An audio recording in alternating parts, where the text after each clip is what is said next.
The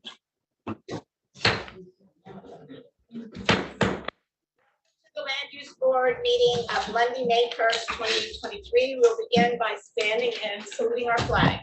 I pledge allegiance to the flag of the United States of America and to the republic for which it stands, one nation, under God, indivisible, with liberty and justice for all.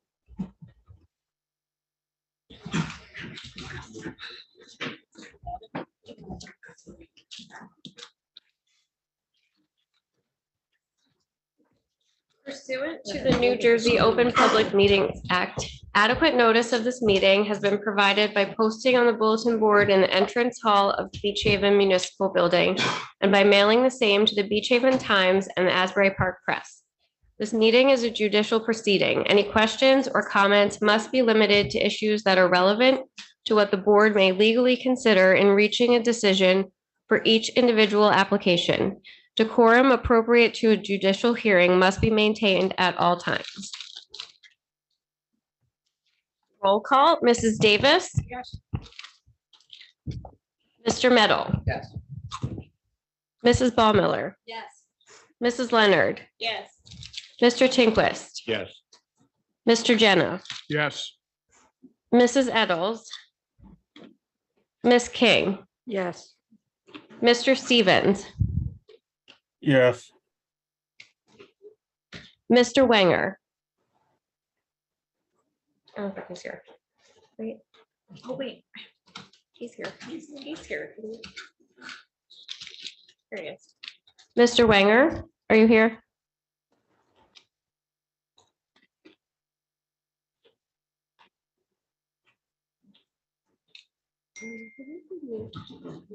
Oh, Mr. Wenger, your volume is off.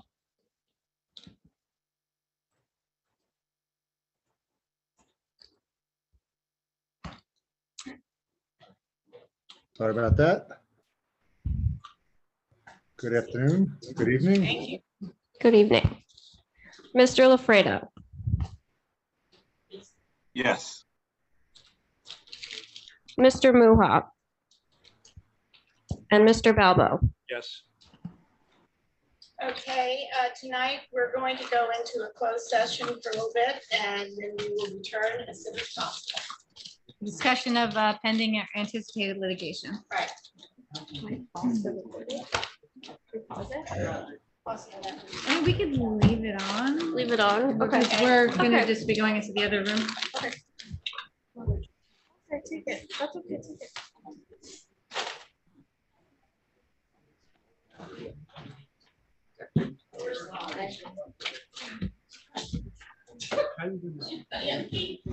I do.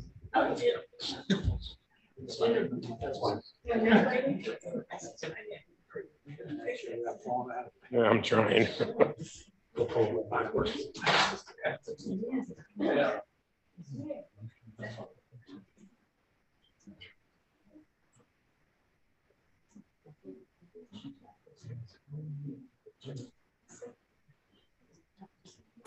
I don't know. Okay, I can call him on the cell. Okay.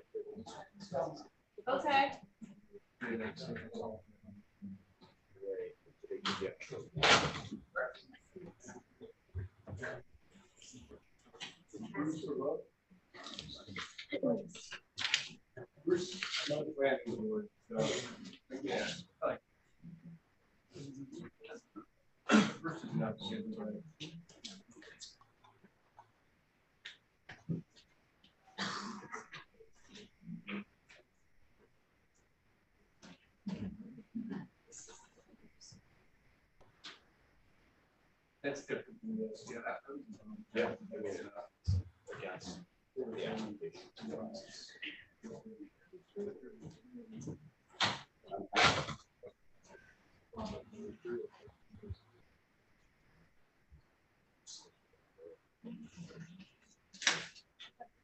Yeah.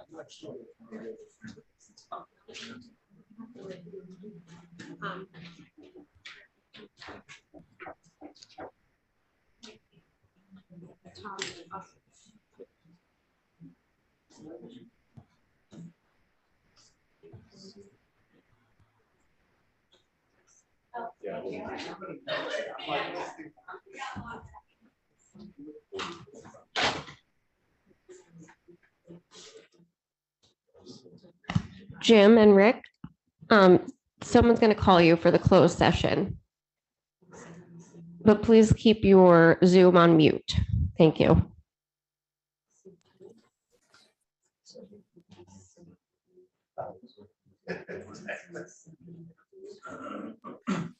What is happening right now for the people that just came on? We're having a closed session at the moment, just the board members.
Wow.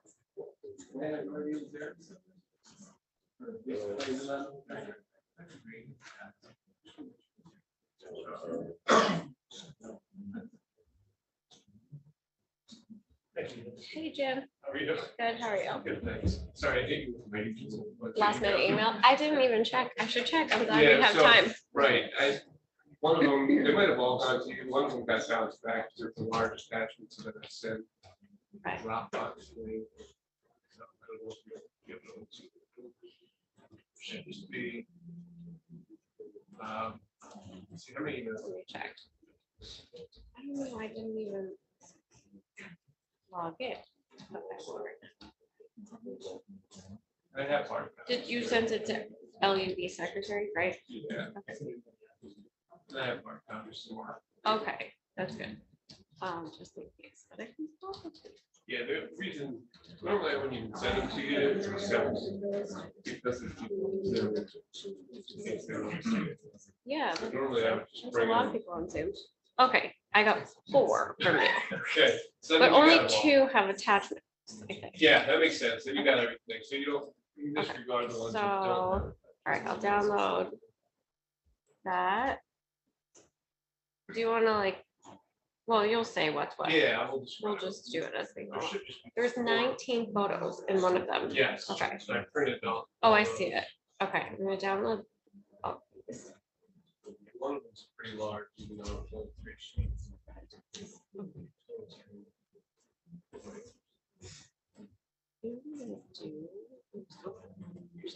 I'm gonna pull everything up and I can just share it when it's time. Okay. And I was told by our attorney that I couldn't share. I got a few letters from neighbors and stuff, and I was told I couldn't share it because it's testimony. Right, So they have to come in and say it. yeah. But a lot of people submitted letters and they wanted to pass them out to the board, but I couldn't like do anything. So they're just gonna come and read it. Okay. Okay, so. So here, I got that. Okay. But I don't know, I didn't see any other ones. Okay. But Any in favor? No? Right. I'm sorry. Let's do that. Okay, Thank you. thanks.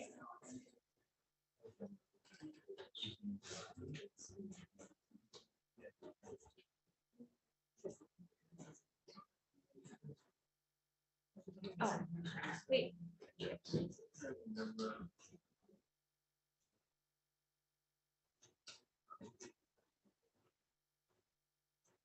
Sam, yes, you can. Exactly. If you got the other, I think it was only like, Rob, not bound back, so I sent it to her. Just to do that. Yep. Yeah, it's just the floor action. Okay. For 5. Okay.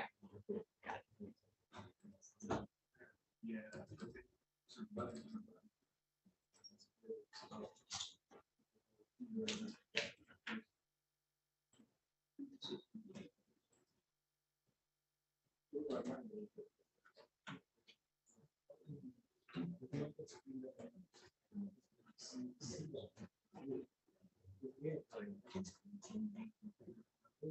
Those of you just joining through Zoom, we're having a closed session and we'll resume shortly.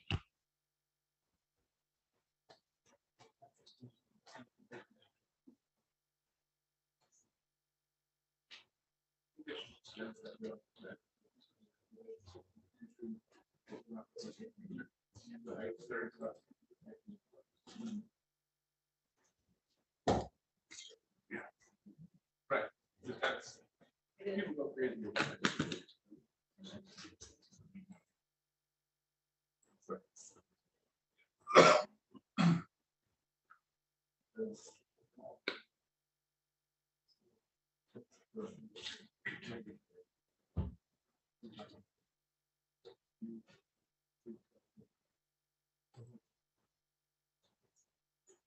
Yeah.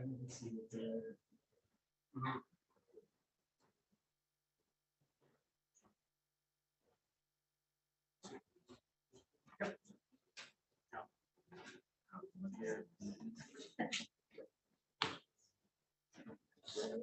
Yeah.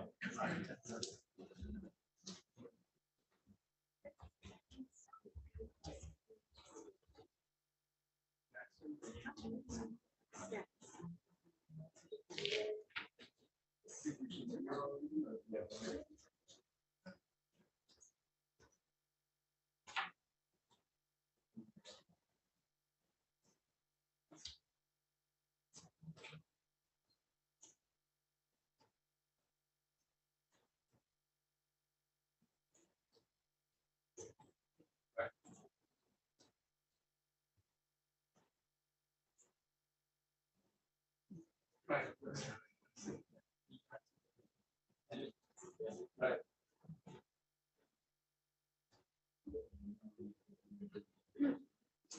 Yeah.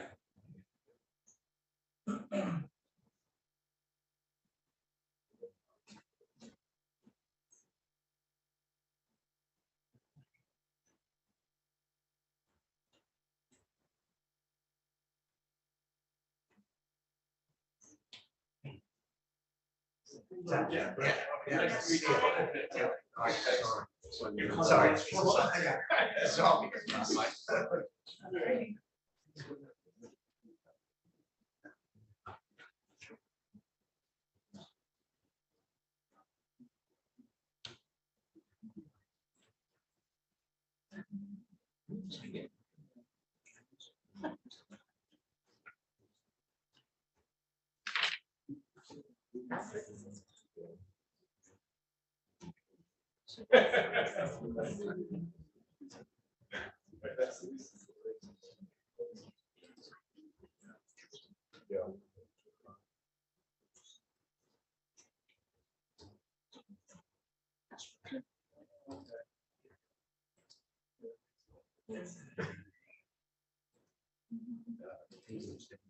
Yeah.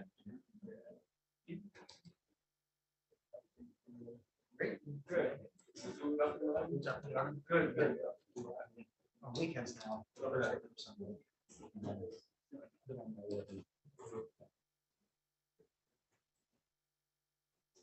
Sleep out.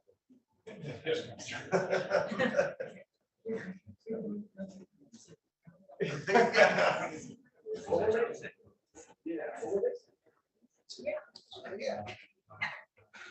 It's very appreciated. So.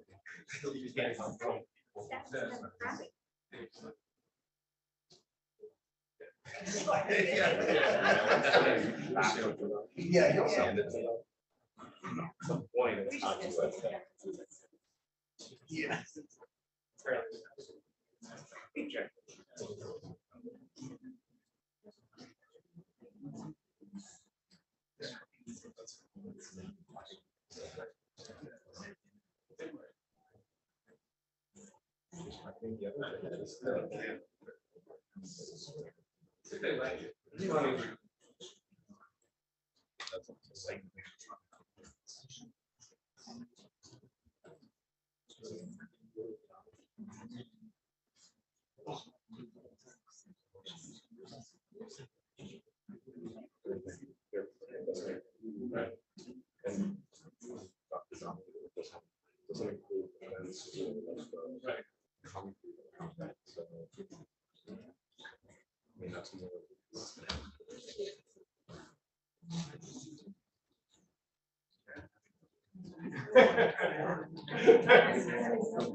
It talks a lot about what you do.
Was that for the school?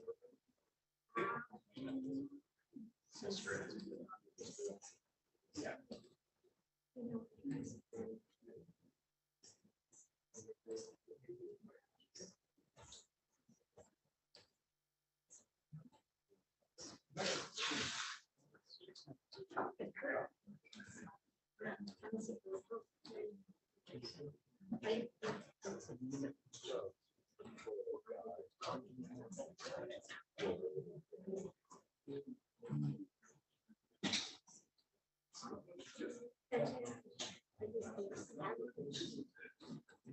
Yeah.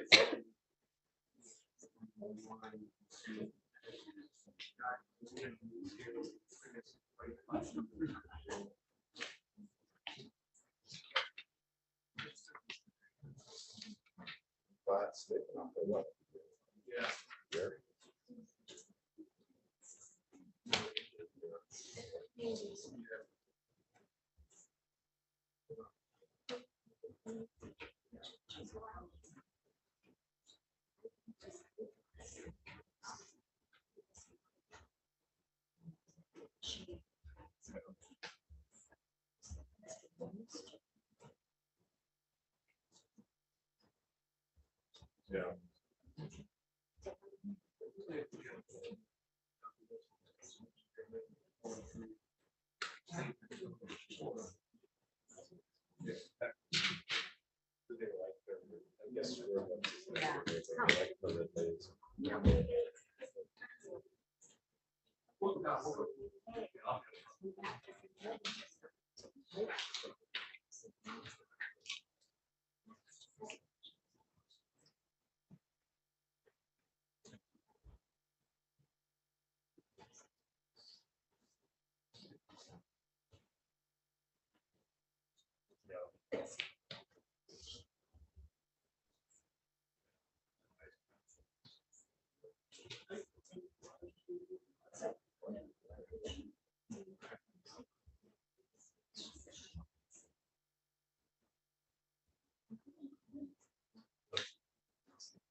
So it sounds like some spaces are done.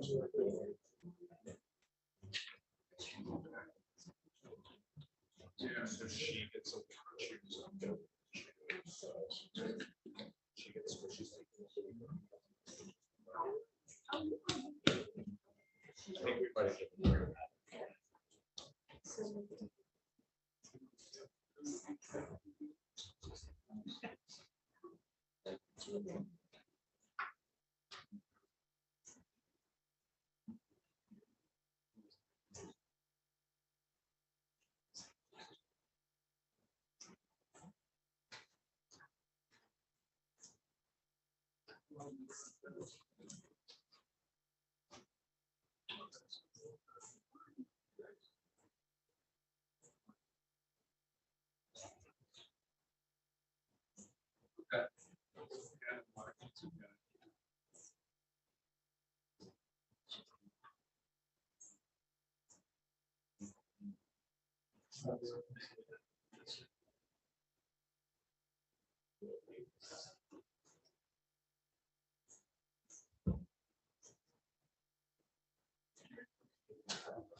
But I will say.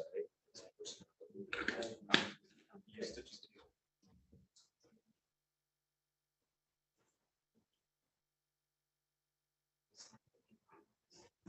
Really good. Just so. So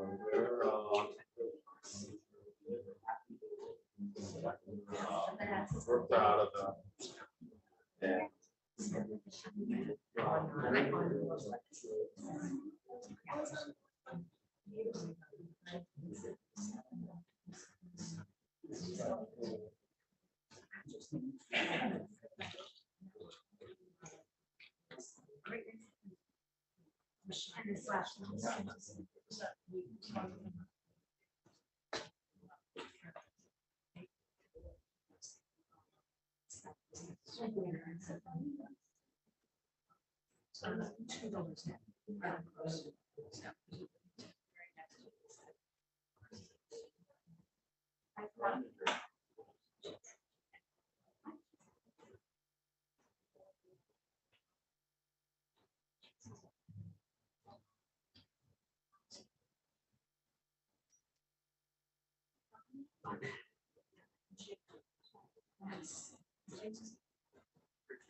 Oh, yeah.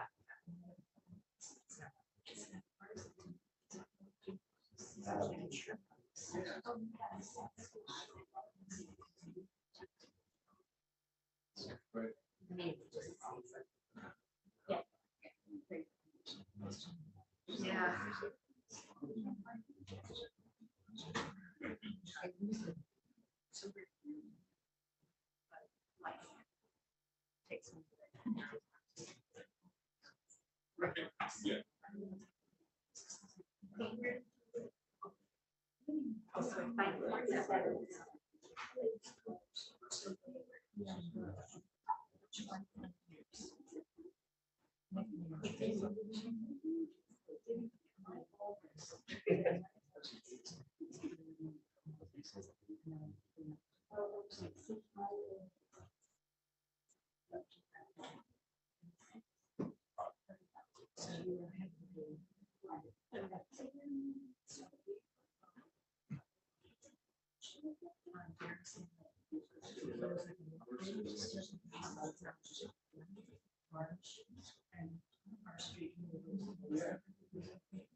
Yeah. Right. Yeah,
I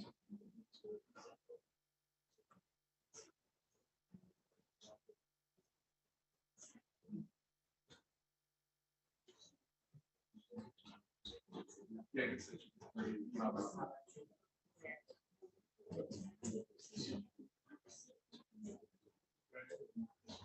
Yeah.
Right.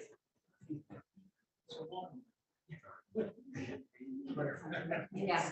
Yes. Yeah, exactly.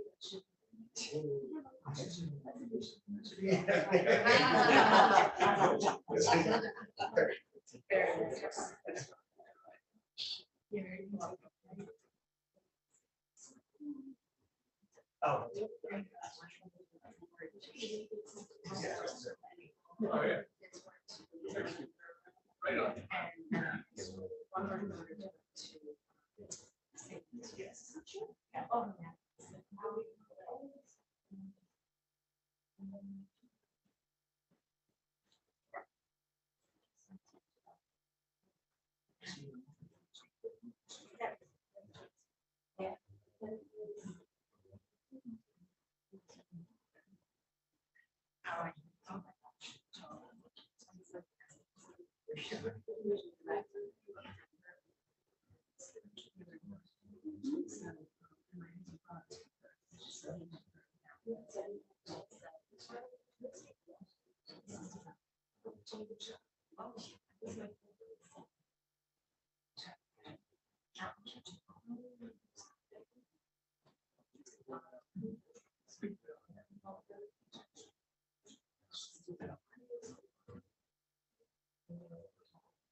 Yeah.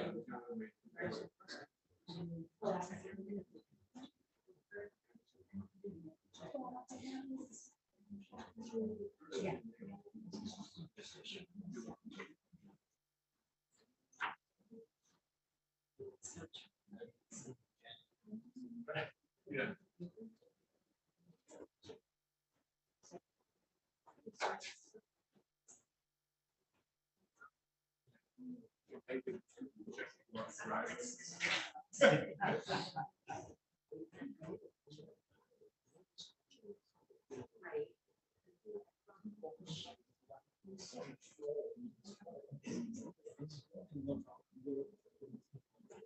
Yeah, I had one objector. Now, come on.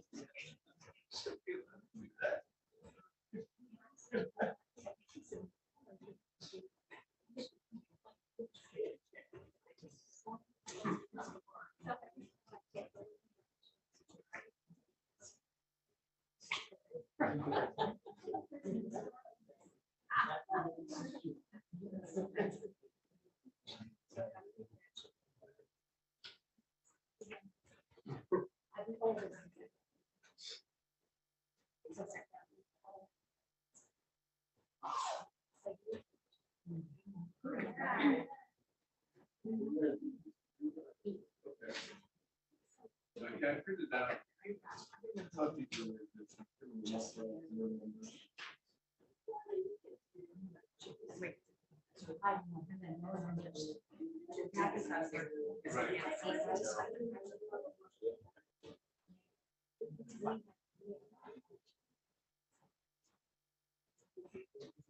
Right.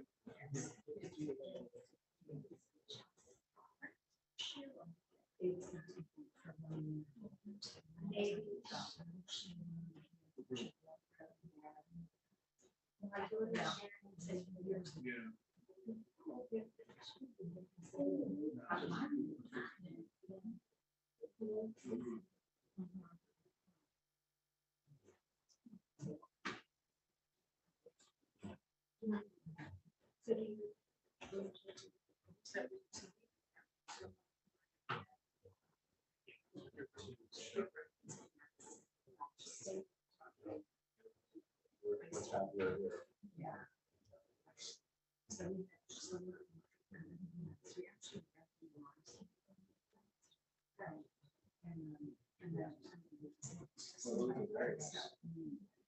Right.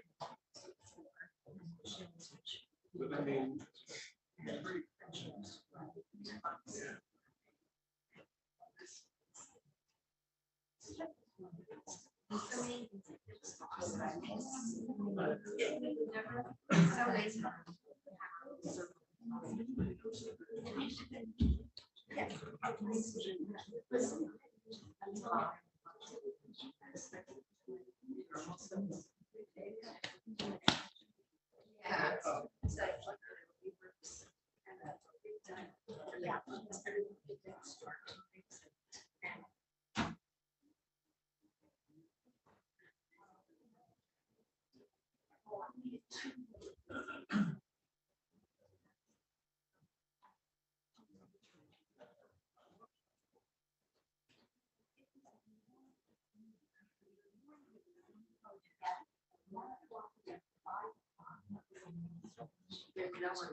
Still there.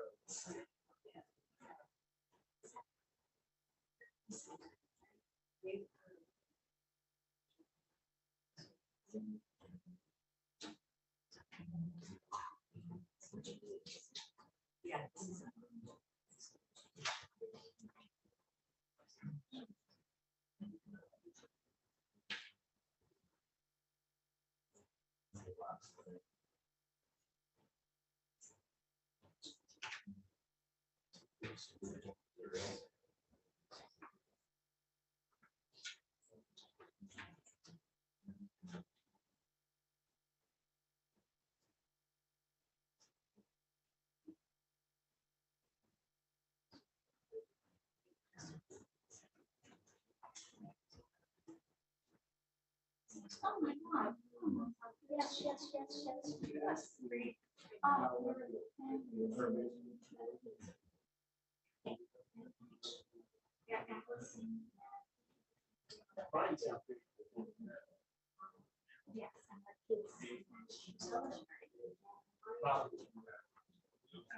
This is when.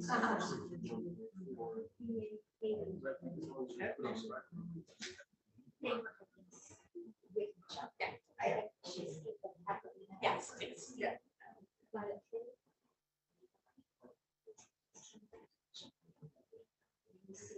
Right. Yeah, I wonder if,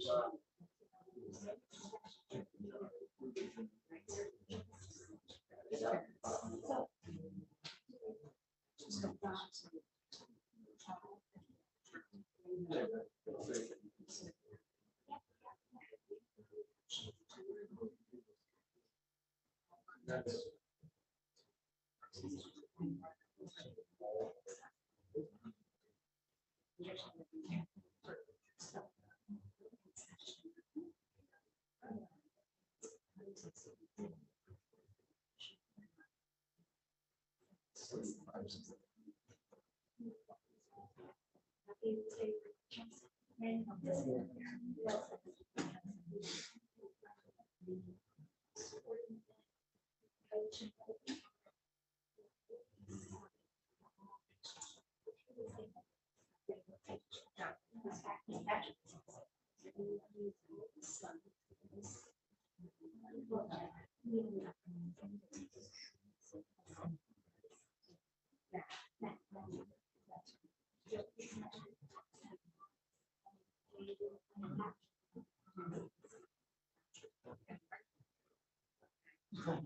Good friends.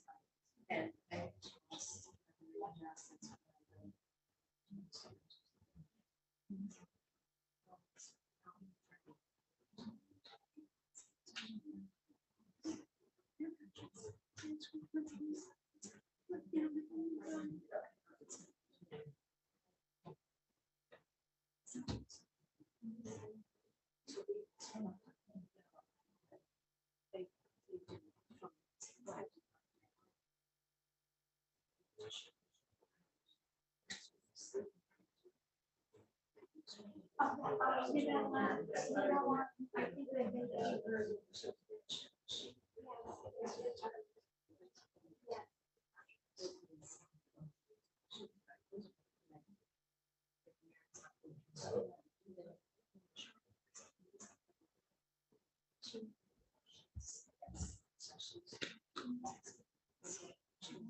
Yeah.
We're down there, let's get something out.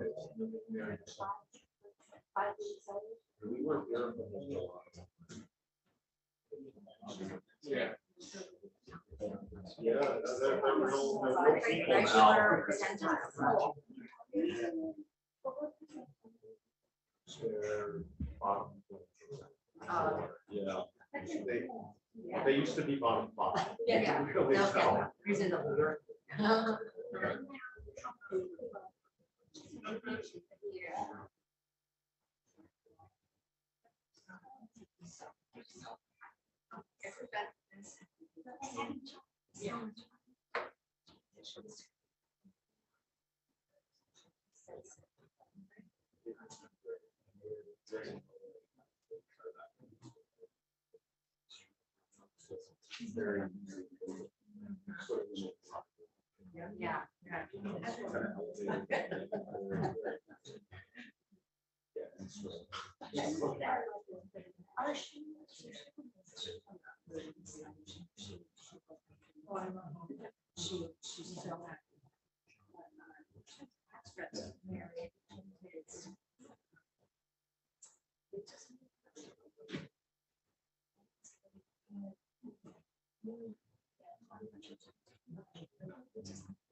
We're happy to have Kathy, whenever she wants to come in and take over.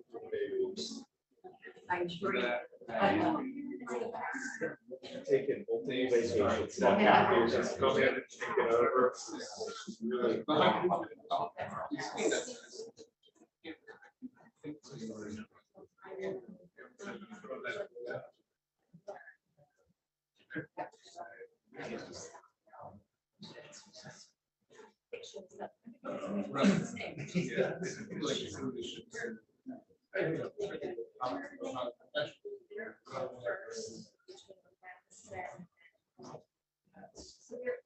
That's limits.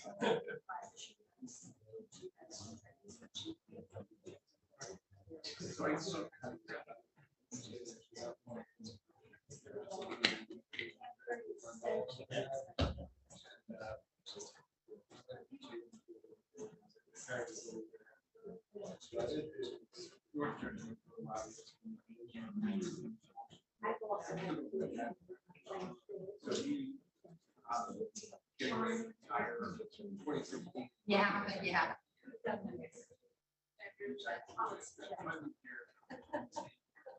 That was really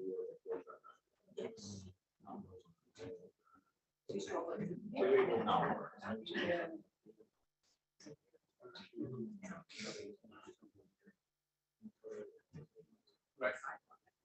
No, no, I didn't think that's also friendly. Yeah. Right here.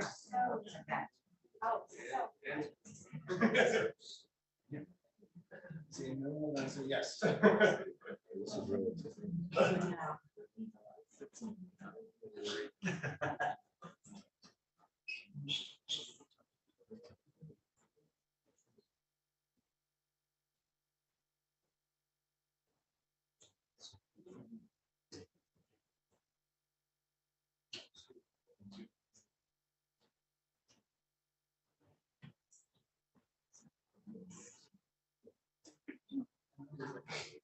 Right.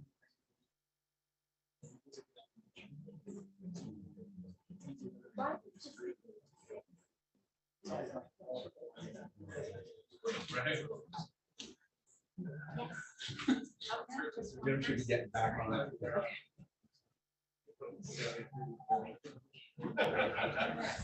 Are you standing down there?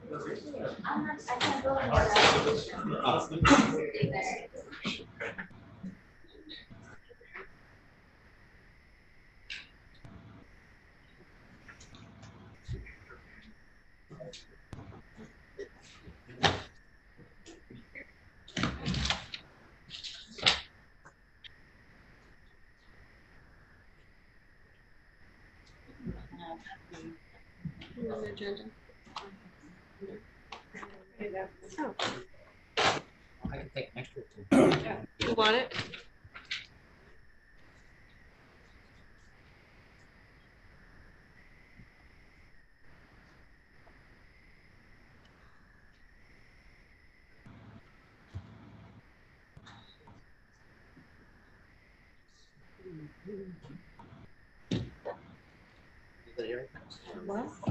No, I haven't. I just rolled that into my ear.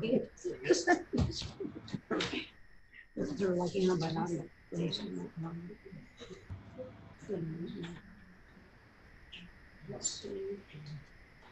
So how come Jamie's sitting out there?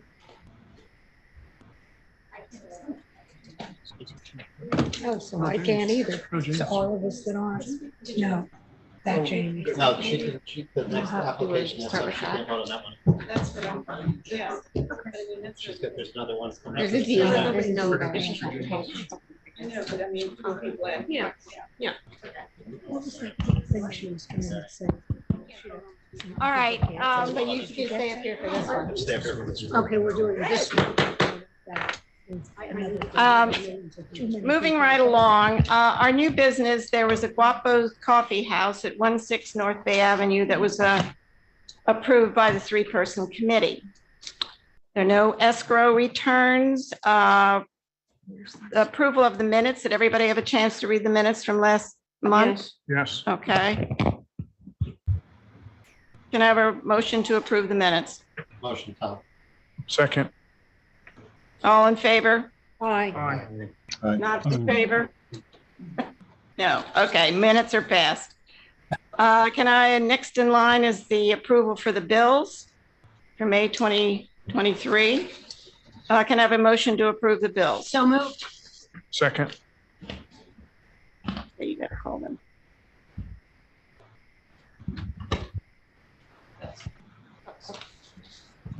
Vote to approve the bills. Call everybody. Mrs. Davis, Yes. Mr. Meadow, Yes. Mrs. Ballmiller, Yes. Mrs. Leonard, Yes. Mr. Stevens, Yes. Mr. Jenna, Yes. Mr. Tinquist, Yes. Mr. Balbo, Yes. Mr. LaFredo, Yes. Mr. Wanger, Yes. and Miss King. Yes. Minutes approved. All right, the next on the agenda is the old business resolution 2023-03 MIH Coastal Holdings. This is the old Morrison's restaurant lot. I suppose everybody's had a chance to read the new resolution. Are you going to read that? I did have two small changes to the resolution. Okay, On page 8, the conditions, I'm going to be adding number 2, that the walkway along the Little Egg Harbor Bay waterfront and the entire marina property shall remain open for unrestricted public access in accordance with CAFRA approvals and regulations. Okay. And the addition of a phrase at the end of condition number 4 that states that the applicant shall submit a seating plan for all proposed restaurant seating areas, and all seating shall be within the footprint of the building. And otherwise, that's it. Those are the only changes.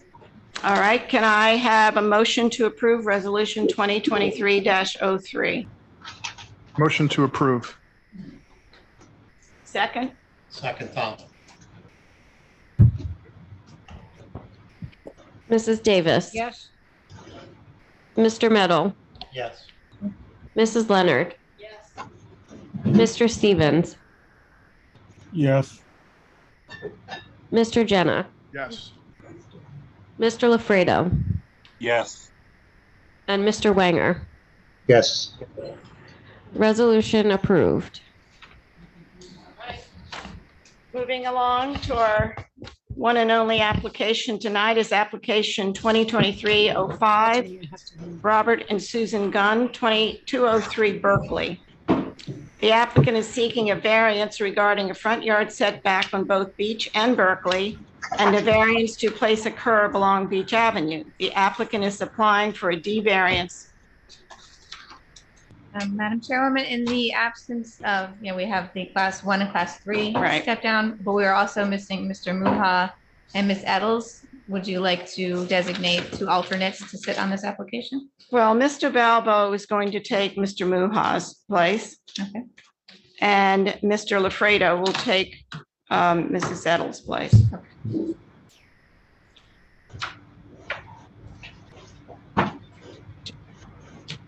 Yes, thank you.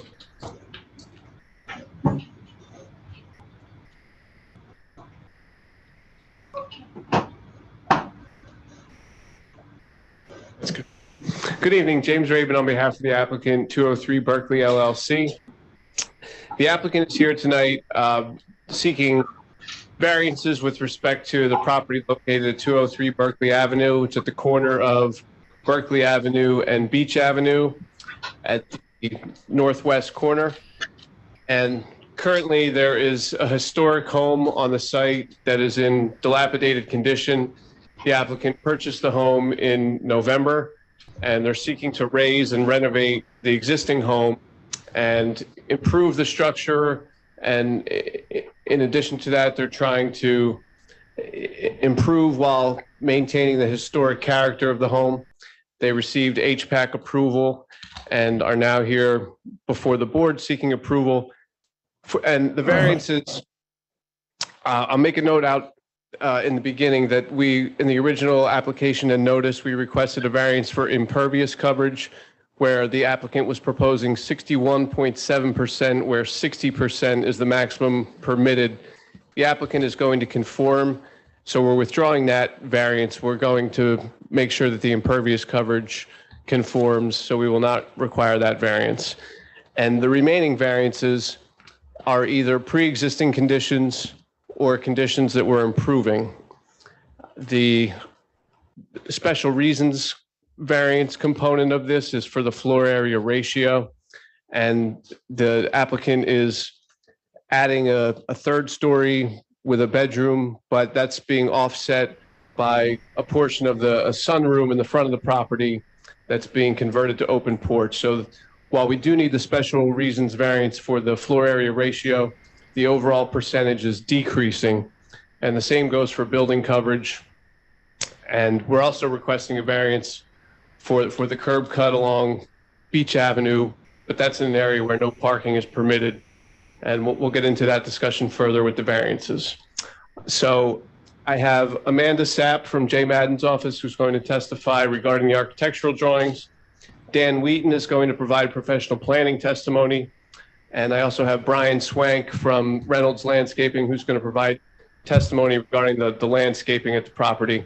And the applicant is also President Robert Gunn, who's a member of the applicant 203 Berkeley LLC. At this time, I'll call Amanda Sapp.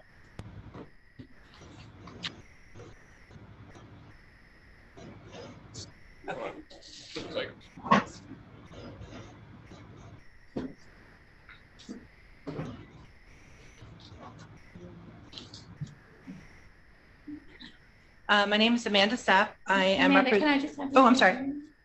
Do you solemnly swear or affirm that the testimony you're about to give before this board is the truth, the whole truth, and nothing but I do. the record? Amanda Sapp.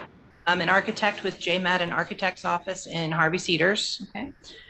So this is a house that was built in. And Ms. Sapp, before you start, that's okay. How long have you been an architect in the state of New Jersey? I've been registered 8 or 9. I've been at J. Madden Architects Office since 1999. Okay. And have you testified before any boards previously? Yes. Okay. I'd ask that the board accept Sapp's qualifications. Can we have her address, please? My home address? Your work is. Or work address. 7607 Long Beach Boulevard in Harvey Cedars. Thank you. Thanks. Thank you. And Ms. Sapp, if you could give an overview for the board of the overall project. Sure. This is a home that was built in the early 1900s. We have a historic photo from approximately 1909. The main goal of this has been to renovate the home and bring it up to current structural standards, current living standards, to make a really livable, nice home for this for the client. In doing that, we're using the historic photo as an example. We're going to try to keep it as close to that as we can. We're opening the front porch along Berkeley to go to true porch as it was in the historic photo. We're going to be matching the materials. We'd like to match the front steps. That's actually one of the variance issues. Because this is an old house that was built long before there were any zoning requirements, so it's over several of the setbacks, which is common for the older houses in Beach Haven. So we're trying to work within that as best we can, but there are some existing nonconformities. And why don't we mark some exhibits before we go further? You referenced a historic photo, so I'm going to mark as Exhibit A1.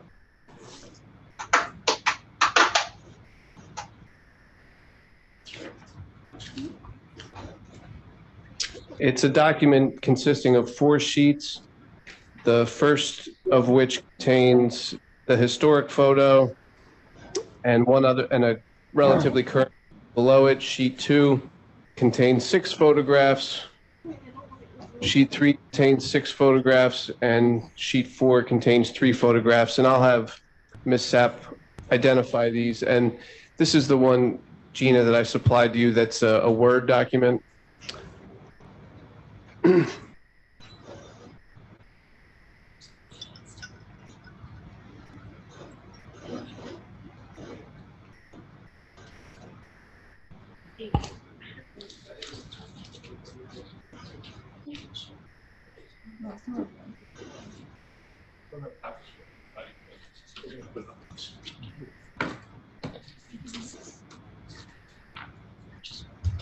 So the first picture of that group is the 1909 photograph showing the original home. 1 second. Sure.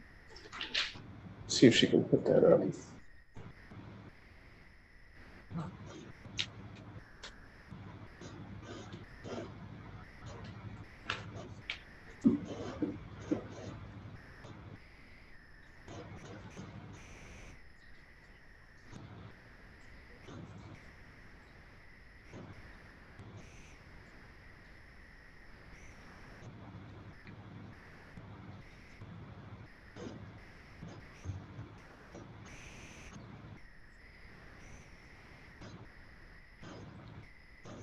Okay, thank you. If you could show the first sheet, we'll start there. So Ms. Sapp, if you could start on this first sheet, if you could describe the 2 photos there on sheet 1. Sure. The first photograph was taken approximately in 1909, showing the original house as constructed. The steps along Berkeley and along Beach Avenue are the original steps. That's partly what we're trying to match. The next photo down is a current photo from this past fall when we were hired down to the project of the Berkeley Avenue side of the home. As you can see on that side, the porch had been filled in with, it looks like about 6 or 7 windows across there on the bottom left corner.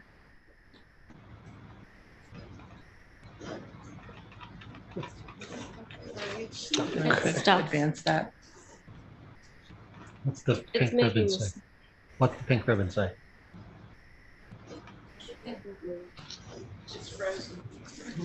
That's right.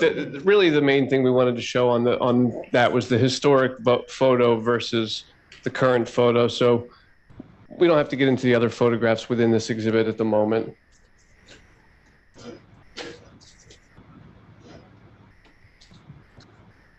If you just want to go through the details of what the renovation is going to consist of.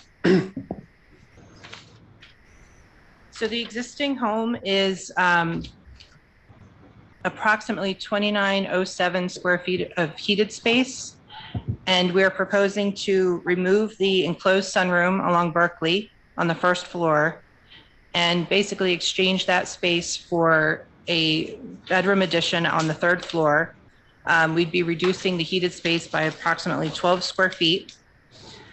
We will be raising the house to flood code. The existing foundation is not really in very good condition. So at the time of replacing that foundation, we're going to raise it to meet the flood code so that there's no flood insurance issues and that it meets all of the current requirements. And Ms. Sapp, I'm sorry to interrupt, but one thing I meant to mention at the outset is I know there was confusion with respect to the height. Yep. The proposed height is 35 feet, which is conforming, correct? Yes, we're not going for any variance for height. We're right at 35 feet, which is the maximum allowed.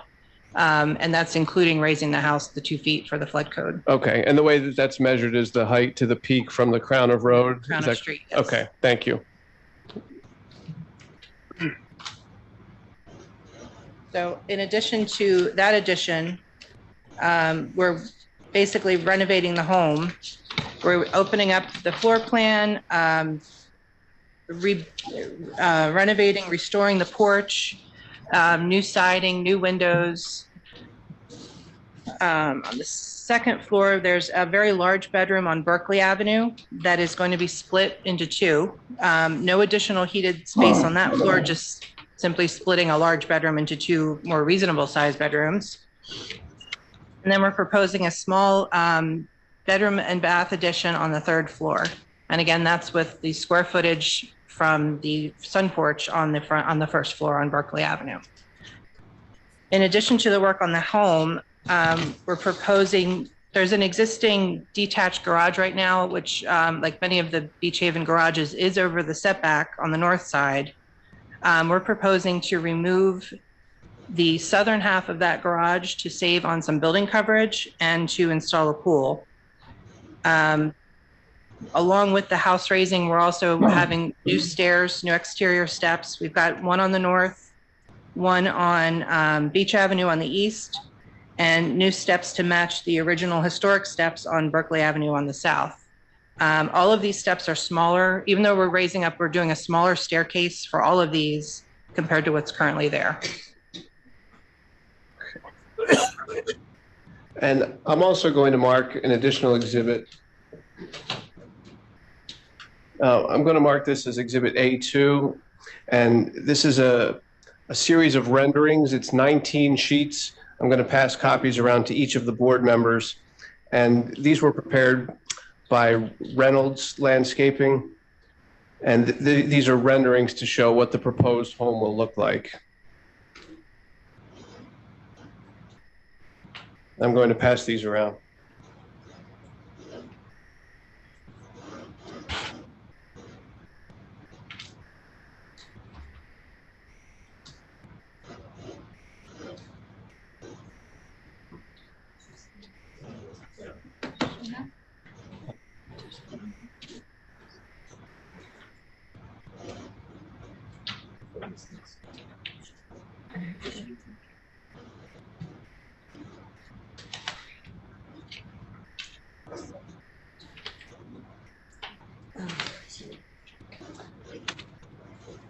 And Ms. Sapp, do these renderings accurately depict what the proposed home will look like? They do.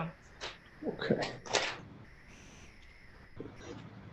And I'll just give I know it's a lengthy packet. I'll give the board a moment to just flip through and look at the renderings.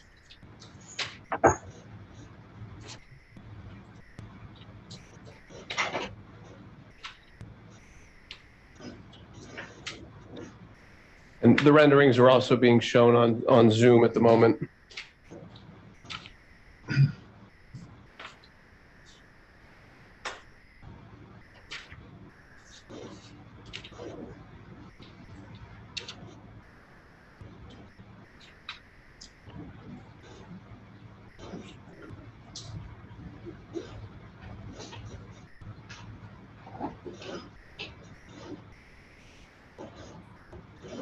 Ms. Sapp, there's an existing basement at the home, right? Is that being filled in? Yes, when the house will be lifted, we will be filling that in. To meet the building code, the grade must be brought up level with the grade of the exterior.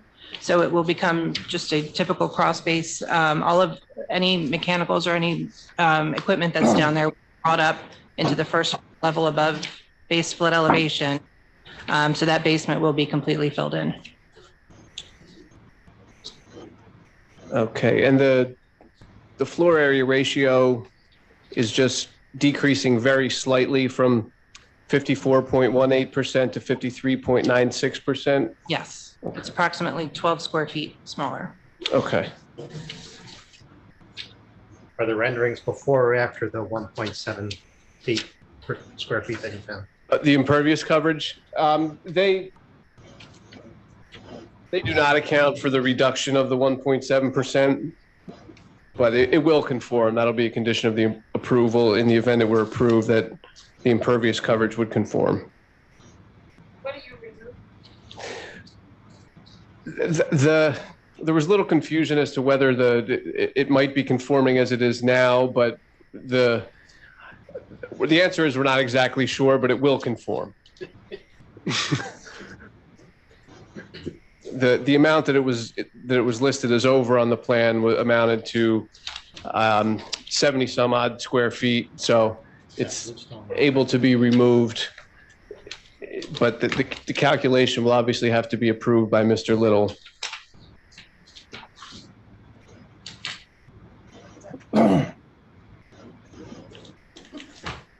And I might as well mark one last exhibit. So we have a 3-page rendering that I'll mark as Exhibit A3. And this is on sheets that are 11 by 17. And basically, these are just 3 separate renderings that show what the proposed home will look like in the surrounding neighborhood. So these particular renderings show the houses in the neighborhood in addition to the proposed home.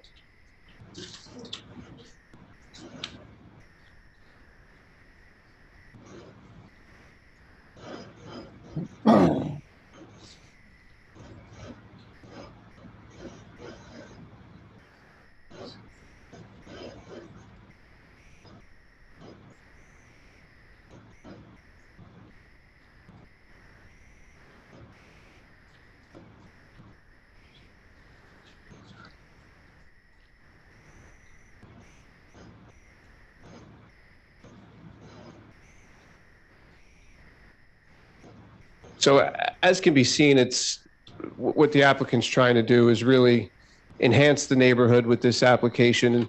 It's going to be a substantial improvement over what's there currently. And before I get into the variances with Mr. Wheaton, are there questions of the architect? Yes. Why can't we design this house to meet the floor area ratio? We're on the 3rd floor with an extra bedroom.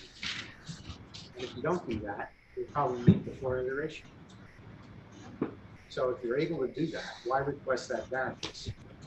Also, I'm not comfortable with the, I'd like to see a plan with the actual calculation for the lot coverage. We have an architectural plan and then we just have a plot plan. And the plot plan doesn't have a zoning schedule on it, but the architectural plan does. And we want to know exactly what you're removing to meet the 60%. Those are my open comments. Okay. One question, on that one photo you just moved from, would the curb cut be taken away where you're removing the driveway? Yes, on the Berkeley Avenue side, the curb cut would be removed. And gain a parking spot? Yes, on the street. Okay. That's not diagonal parking, right? I haven't actually looked at it, but it's No. I think it's parallel. parallel, right? Parallel.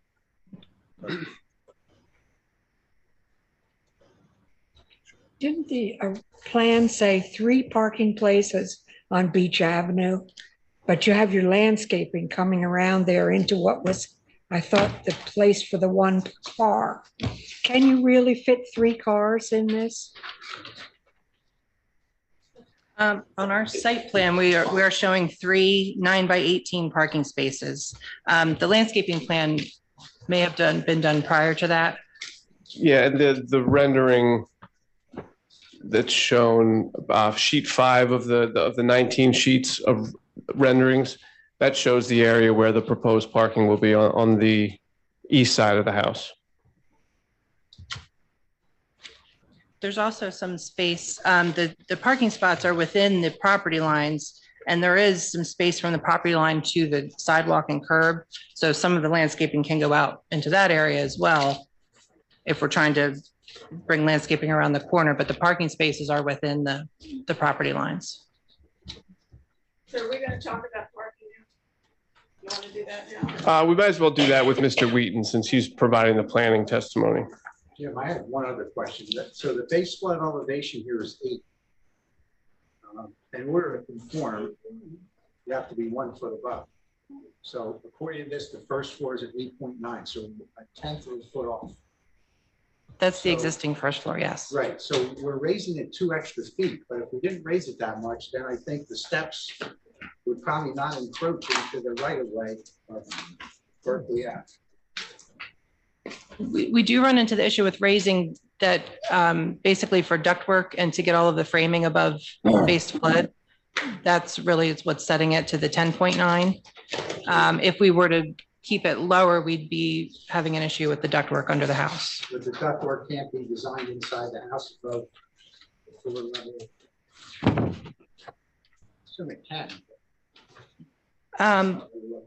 I mean, possibly it would result in a lot of soffits on that level, and to go through because the foundation needs to be rebuilt, to go through the expense and effort of raising it, it would be beneficial to have it up where it needs to be to meet that I code. guess what I'm saying is even if you only went up another foot, you'd still be 2 foot above base flood. It should be enough room for ductwork, which may eliminate the steps encroaching into the right of way. Because it looks like you have 1 step on the plot plan that goes beyond the property. Yeah, the way that it would be set is that the bottom of the ductwork meets the +1 of elevation 9. And then the depth of the ductwork and then the floor framing. So that's where we're getting the 10.9 for it.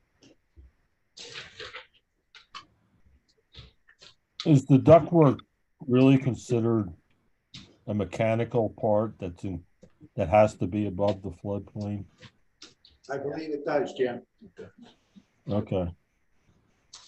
Just to clarify too, on the front steps, there are existing steps on Berkeley now that are actually extending beyond what we're proposing. That's what's coming out on our site plan. You can see it says remove existing masonry steps. So there are steps that are currently over the property line. With the new steps that we're proposing, they are held back in a little bit. But given the close setback of the house to that property line, we are exceeding it a bit. What's a little bit, and what's the distance from the curb line? I'm sorry, I didn't hear that. The distance from the curb line. The distance from the curb. To the steps. Oh, to the steps? Yeah. I would say that's approximately 5 to 6 feet. From the curb line on, if the scale is correct. Oh, from the curb, I'm looking at I'm the sidewalk. measuring about 10 feet. Right. Yeah, I was looking at the sidewalk. It's about 10 feet to the curb, yes. It's about 4 feet from the sidewalk. Okay, so then you're not in the right of way with the steps, correct? Well, you're in the right of way, but you're not out by the curb or by the sidewalk. Right. On the existing home where the steps exceed the property line now, the sidewalk does go in a bit to meet those steps. I don't know if we're able to go back to the pictures to see that, but that's visible on the front photos of the house. So we would be even further back from that. So the existing condition is closer to the curb than we would be. And then one of my other questions, I have actually two more, is the new parking area that's off of Beach Avenue, is that considered impervious? Yes, it is. The parking spaces themselves are counted as impervious coverage, but I don't believe the whole surface where the cars are parking is impervious. But the spaces themselves, the 9 by 18 spaces, do count. But I believe it's going to be gravel. Yeah. So it'll be pervious, but so that all that gravel area that's shown on that architectural plan is impervious then, correct? Just underneath the cars. yeah, where the cars would park, the 9 by 18 spaces. And the cars in the driveway, whatever driveway there is. Just in the 9 by 18 area for each space. That's the impervious calculation. And then So why does it have to be more than 24 feet? Why the extra 3 feet? They can't maneuver in on it. Well, I think the idea was 9 feet per space, 3 spaces would be 27 feet. So it would just make it easier to be able to back straight out as opposed to maneuvering onto Beach Avenue. And where cars are not allowed to park anyway, 24 feet versus 27 seem to be reasonable. But you're backing out into a blind situation. The other question I had was on the garage being converted. Is any of that garage being saved? Yes. Yeah, it's approximately 20 feet north-south now, and we're saving the rear 20 feet, the north 20 or 10 feet, I'm sorry. The rear 10 feet depth of that garage is staying. So about half of it is being removed? Yes, in half completely. Well, why wouldn't we remove it so we're conforming with the setbacks? I mean, some of the object here is try to bring things in conformity, even though in 1900 they were built without any consideration of that. I mean, to meet a 5-foot accessory building, I believe it is, setback. Why aren't we trying to adhere to that?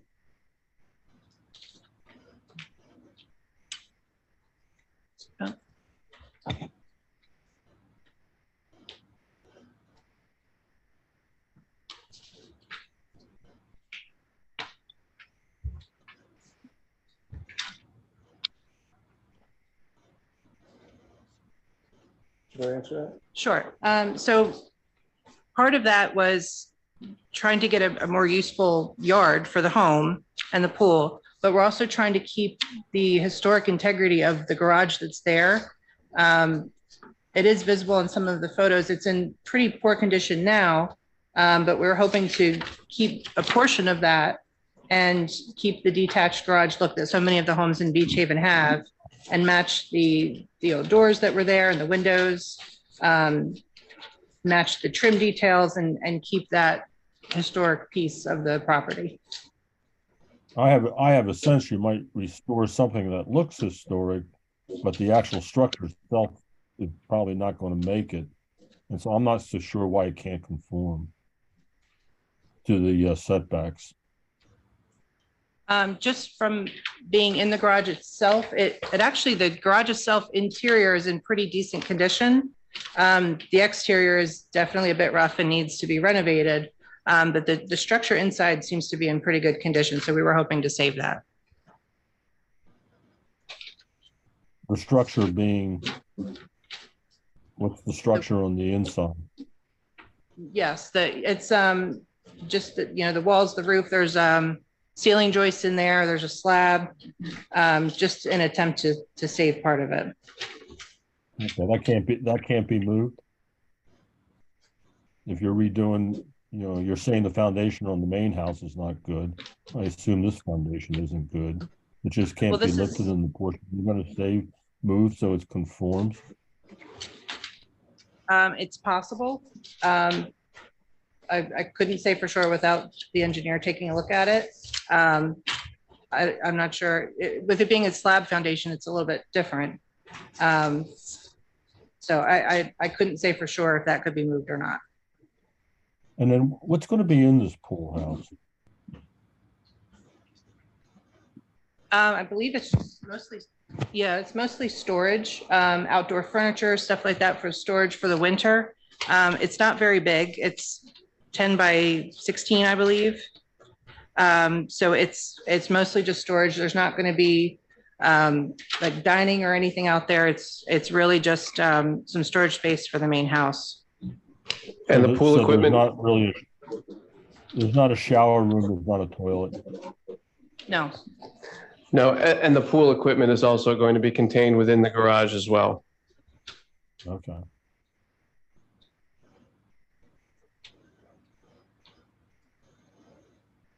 Well, I like to see an effort made for that to conform with the setbacks.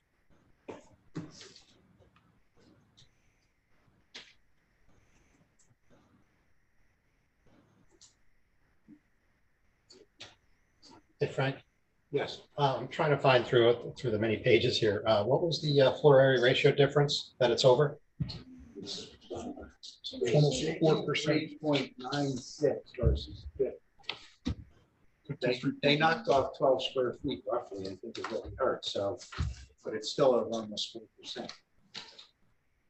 3.96, so it's 3.96% over the floor area ratio.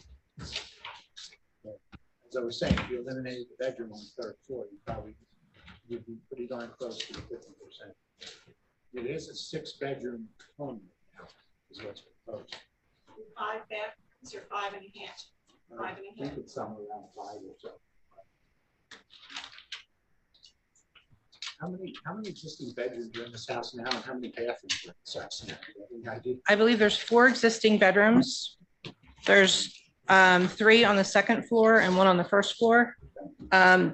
One of the additional bedrooms is splitting that very large bedroom up on the second floor, and then the additional one is the third floor.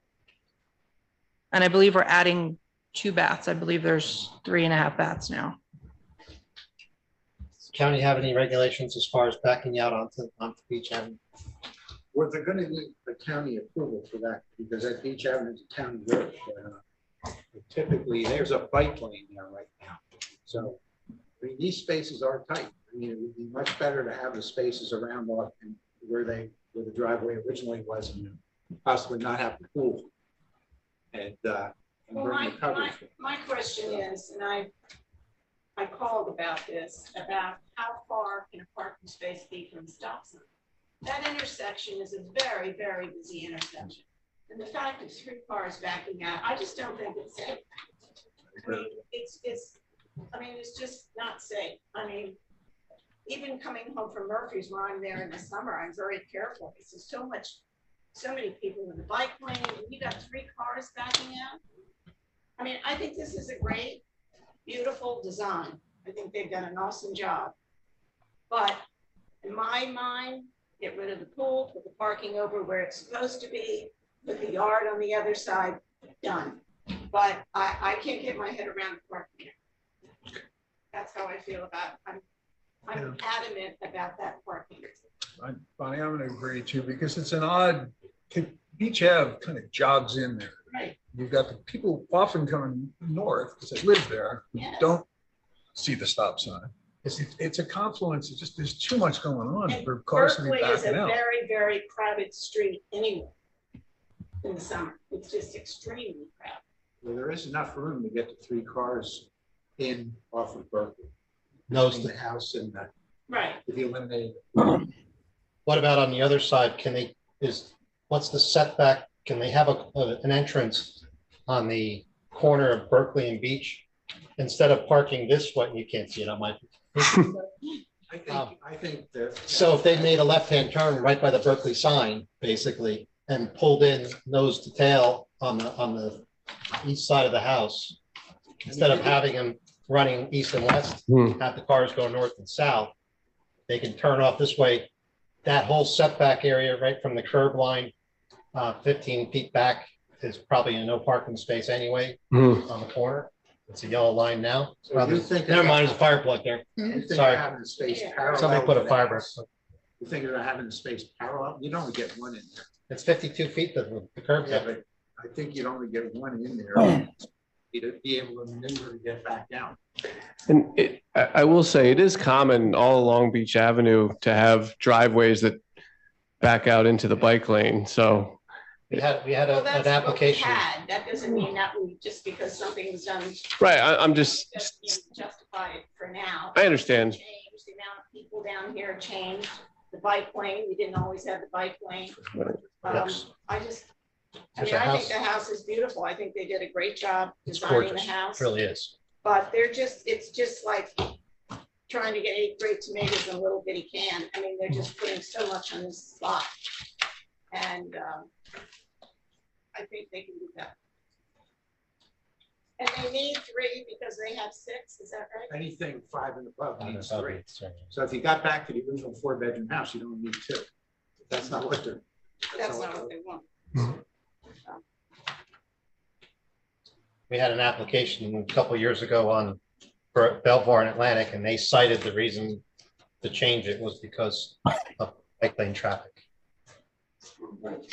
Whether or not that was the truth, but I mean, that was definitely some of it. Okay, well, I think we'll hear from Dan Wheaton regarding the variances. Thank you, Ms. Sapp. Yeah.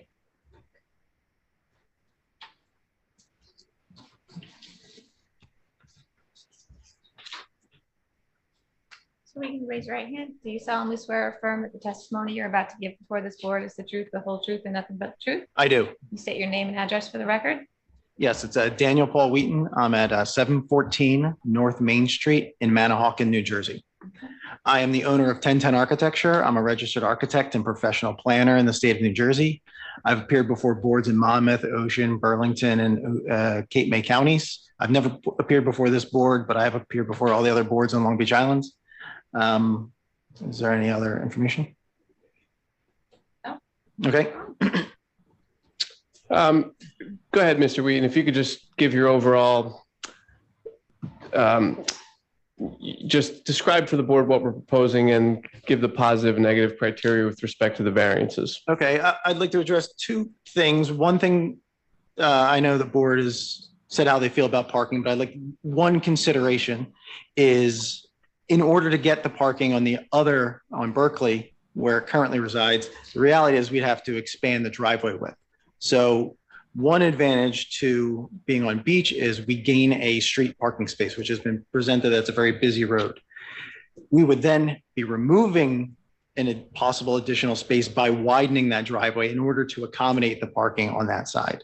So that's all I want to say. I'll leave it to the board in your. Are you saying you were wanting to put a double driveway on the Berkeley side? I think would probably be required in order to get the 3 parking spaces on, because the simplest practical way is to have the parking spaces 3 across the street, essentially, rather than stacking. I have a 5-bedroom house and I have 3, 1, 2, 3 in the driveway.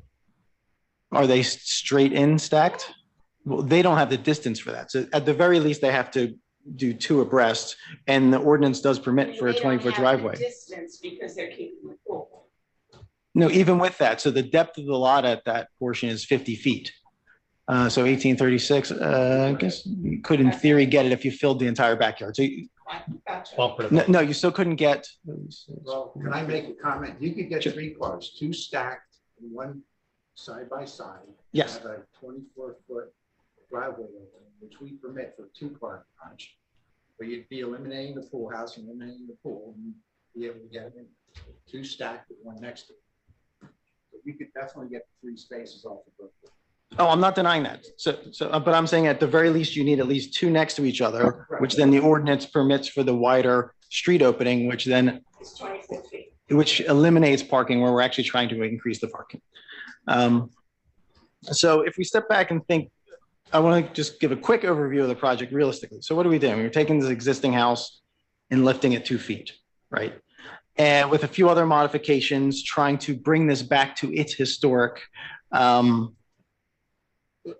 frontage, where we're opening up the deck as it was built in the 1909. And it's important that this is a contributing historic structure. And that's really why we're here, right? If this was just another building with all these variances that was as dilapidated as it is due to inactivity for the last decade or two, we would just tear it down and build a new house and it'd be conforming. But we're here because this is a historic contributing structure in your town. I know it's important to maintain and renovate and continue to use historic structures. I think that's important. It's important to the town. It's important under state statute. And realistically, that's why we're here, is to try and maintain and rehabilitate this historic structure. Under that guideline, we are seeking the variance to approve these variances under the C1C criteria, which is a hardship criteria, which essentially puts focus on the fact that we have a existing structure on the property, right? So this, we didn't choose to set these setbacks. We didn't choose to exceed the coverages. It was given to us through historic means. Obviously, it's being built before the implementation of the current ordinance. And we're also seeking this under the C2 criteria, which essentially is the purpose of the act would be advanced by a deviation from the zoning ordinance. And simply put, the benefits outweigh the negatives, right? So I think we all agree that there's positive, it's positive for the town for us to maintain these historic structures. And with that, because we're a D variance, a FAR, the floor area ratio, is considered a density, which pushes us into the special category of D variance. Because of that, we have to meet certain special requirements of the municipal land use law. And I feel that we meet 3 of those.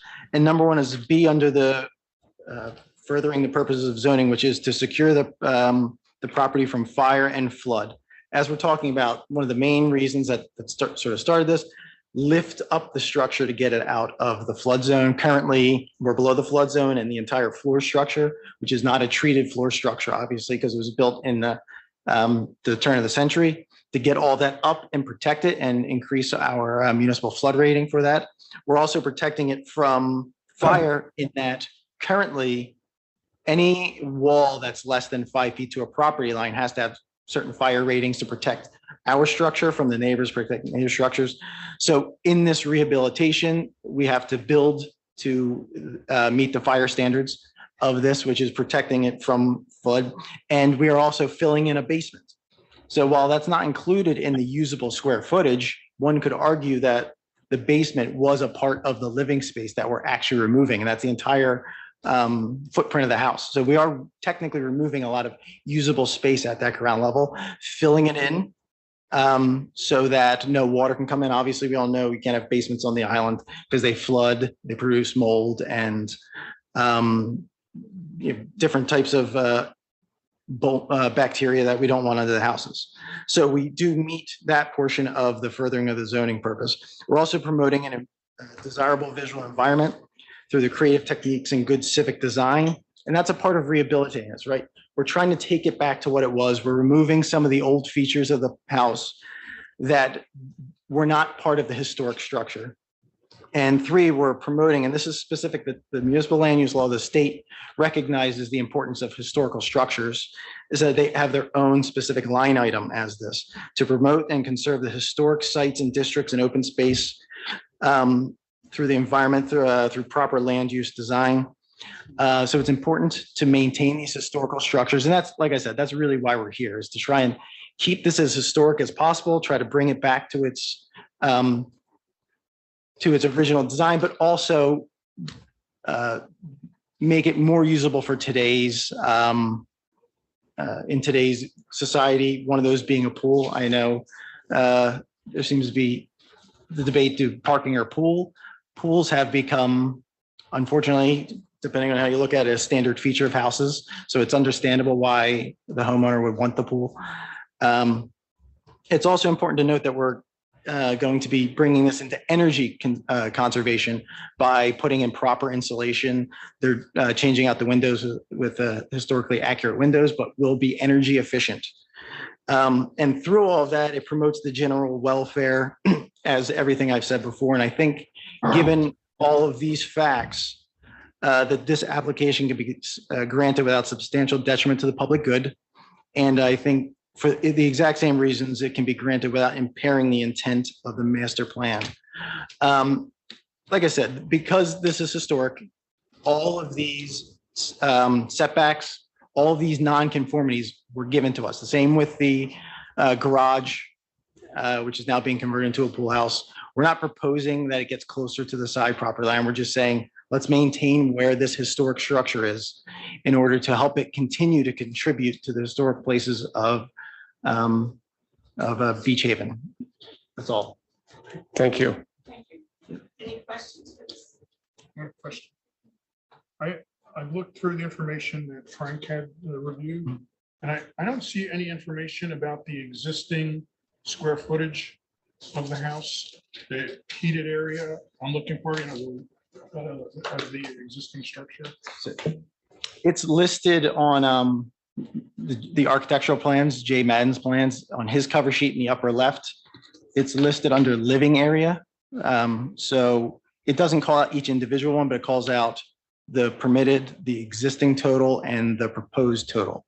So like we said, the existing heated space was 2907, and we're proposing 2895. So that's that small reduction that was talked about. But that's listed on the architectural drawings.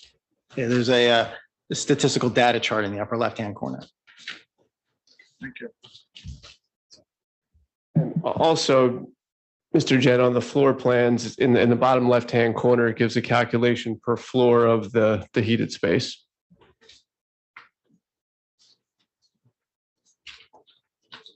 On sheet 5. Guess I'm looking at the wrong documents.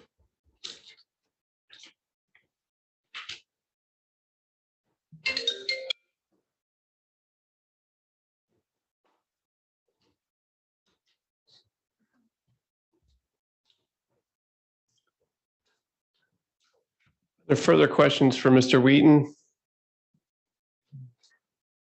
No further questions? Okay, I believe that's going to conclude the application. We do have Mr. Gunn is here on behalf of the applicant and also the landscape architect. I don't have any direct questions, but if the board has questions, they would be happy to answer them. Okay, thank you. No more questions for it? Okay, I'm going to open it to the public now. Can I have a motion to open it to the public? Motion, Tom. Second. Jamie. If you have something to say, please come to the mic. You have 3 minutes, your name, your address, and be sworn in. Thank you.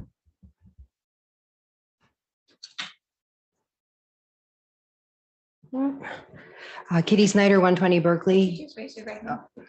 Do you solemnly swear or affirm that the testimony you're about to give before this board is the truth, the whole truth, and nothing but the truth? I do. Your name and address for the record? Kitty Snyder, 120 Berkeley Avenue. I'm here on behalf of HPAC, Historic Preservation Advisory Commission. I'm just going to kind of read what I wrote because it's a lot easier. In the early 1880s and in the beginning of the 1900s, the tourists were beginning to leave the big hotels, the Ingleside and the Baldwin, to build summer cottages. 203 Berkeley Avenue is a perfect example of early Beach Haven. HPAC commissioners unanimously agreed that we should support this attempt to save one of our remaining cottages and applaud the owners, as well as Jay Madden and Amanda, for designing a beautiful restoration. We are grateful that the new owners are willing to bring it back to its glory days. With all due respect to Marge Kramer, the cottage was left neglected and unattended for years. In fact, most, I think maybe all of the potential buyers wanted to tear it down. We're thrilled that this home is not being demolished. Even though, Jim, it would meet all the setback requirements. It's some things sometimes you have to sacrifice for the greater good of, in this historic preservation, I think is a great example of a reason to sometimes allow a setback issue, such as the garage. Its full open porch is always a feature we support. Its flamed out shingled foundation and other characteristics are reminiscent of a typical seashore bungalow. The steps being proposed are, as you've heard tonight, inspired by the original, the ones on the original home.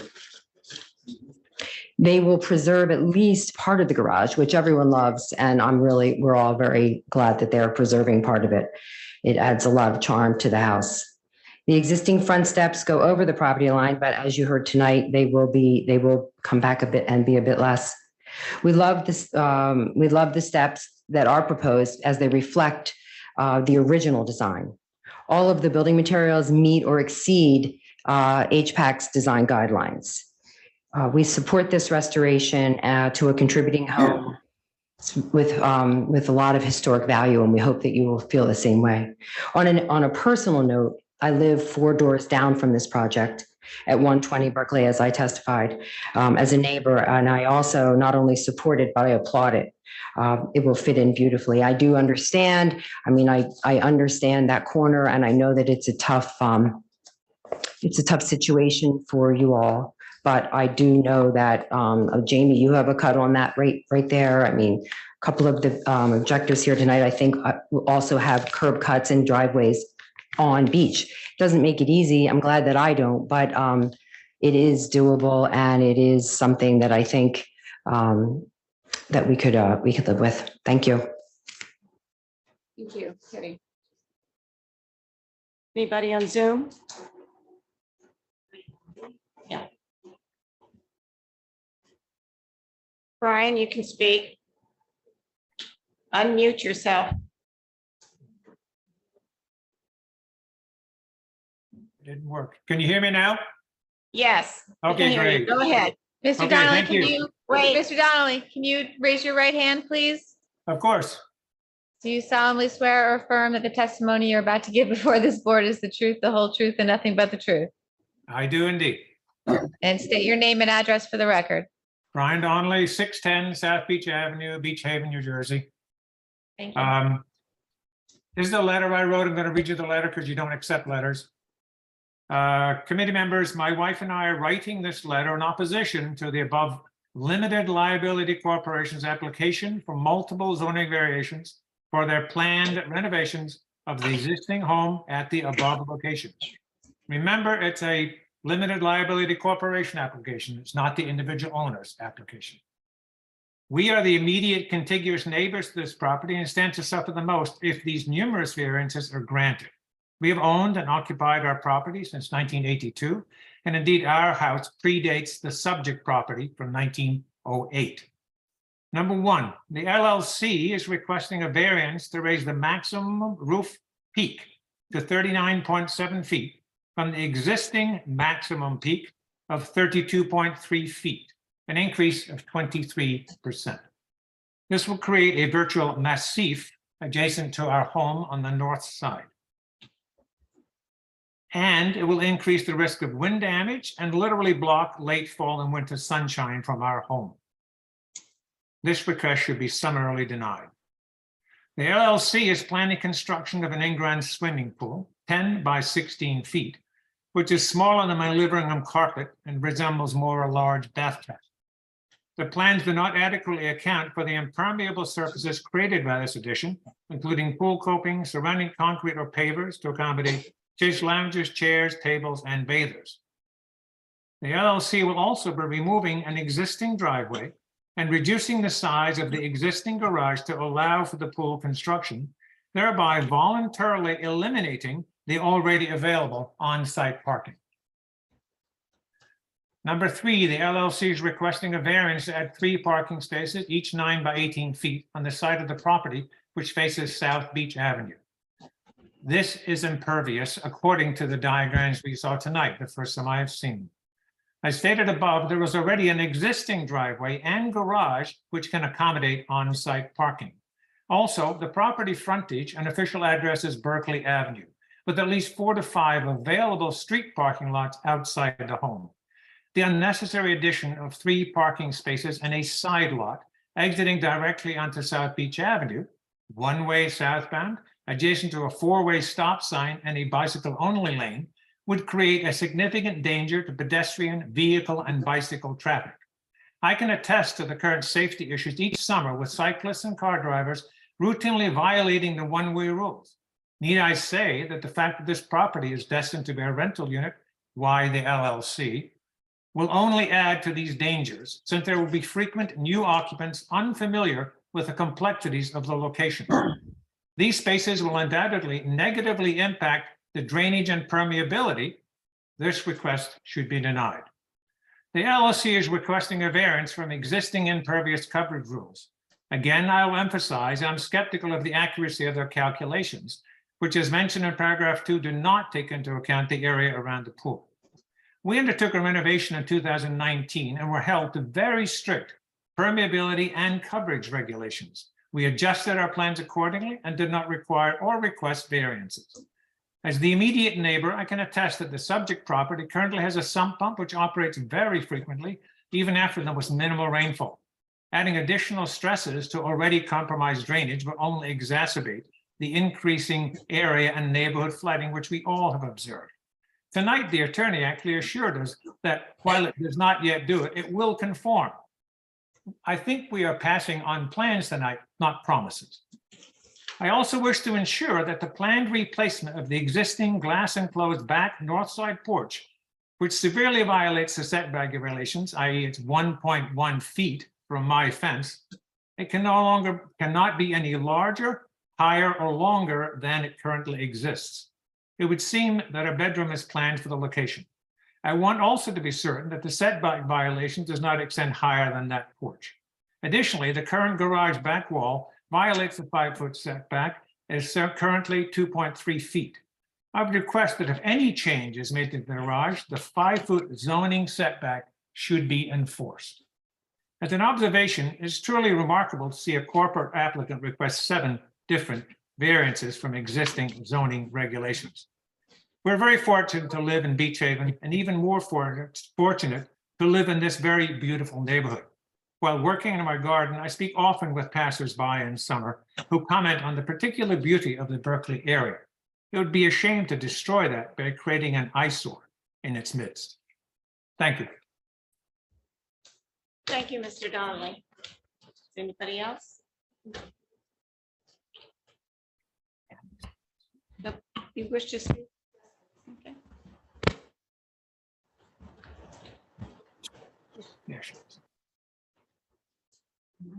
Yes, you are. Microphone. You raise your hand. Do you solemnly swear or affirm that the testimony you're about to give before this board is the truth, the whole truth, and nothing but the truth? Yes, it is. Can you state your name and address for the record? Kathy Riley. I live at 200 Berkeley Avenue, directly across the street from 203. I was told when I tried to give my letter that I could read it in its entirety, and I submitted it ahead of time as per requested by Mr. Rabin in his certified letter. And I asked that this be put in the minutes and considered as, do you want this as identification? I have copies for everyone, which I was told could give out. This is your letter that you wrote? Yes. You can read it. May I give copies to the people on the board? Read it into the minutes. We're recording it, so. You don't want a copy as I go. Okay. And I was told I could read it in its entirety. Ladies and gentlemen, I write this letter as an affected neighbor and citizen of the Beach Haven Historic District. I own the property across the street from 203 Berkeley Avenue, Beach Haven, New Jersey, which is the subject of a hearing for variances before the Land Use Board of the Borough of Beach Haven, Ocean County. The application from 203 Berkeley LLC and related proposal to extend, alter, and reconstruct the property has a significant impact on my own property and the historic Beach Haven community. I find the application troubling, and I urge the board to reject it as it does not meet the standards for creation of exceptions proposed by applicant under NJS 4055D-70C1, New Jersey S 4055D-70C2, or New Jersey S 4055D-70D. I object to all variances proposed to the board by the application. I will be appearing before the board to voice my objections, but specifically object as follows. 1, the applicant is seeking to add a swimming pool on the westerly side of the property under section 212-27B3A of the Beach Haven zoning ordinance, including a pool covered by improvement, a permitted structure, swimming pool, including an area, covered by improvement, a permitted structure, swimming pool, deck, or the like must maintain 40% of the area as open space, and the maximum impervious coverage should be 60%. A, the proposed impervious coverage is 61.9%. The proposed pool on the westerly side of the property, which is currently the front yard of the property, will harm my view from my front porch and create a nuisance to me. B, the board should consider the environmental sensitivities and flooding in Beach Haven that this additional pool will cause to the community. Construction will also impact vegetation in this ecologically fragile area.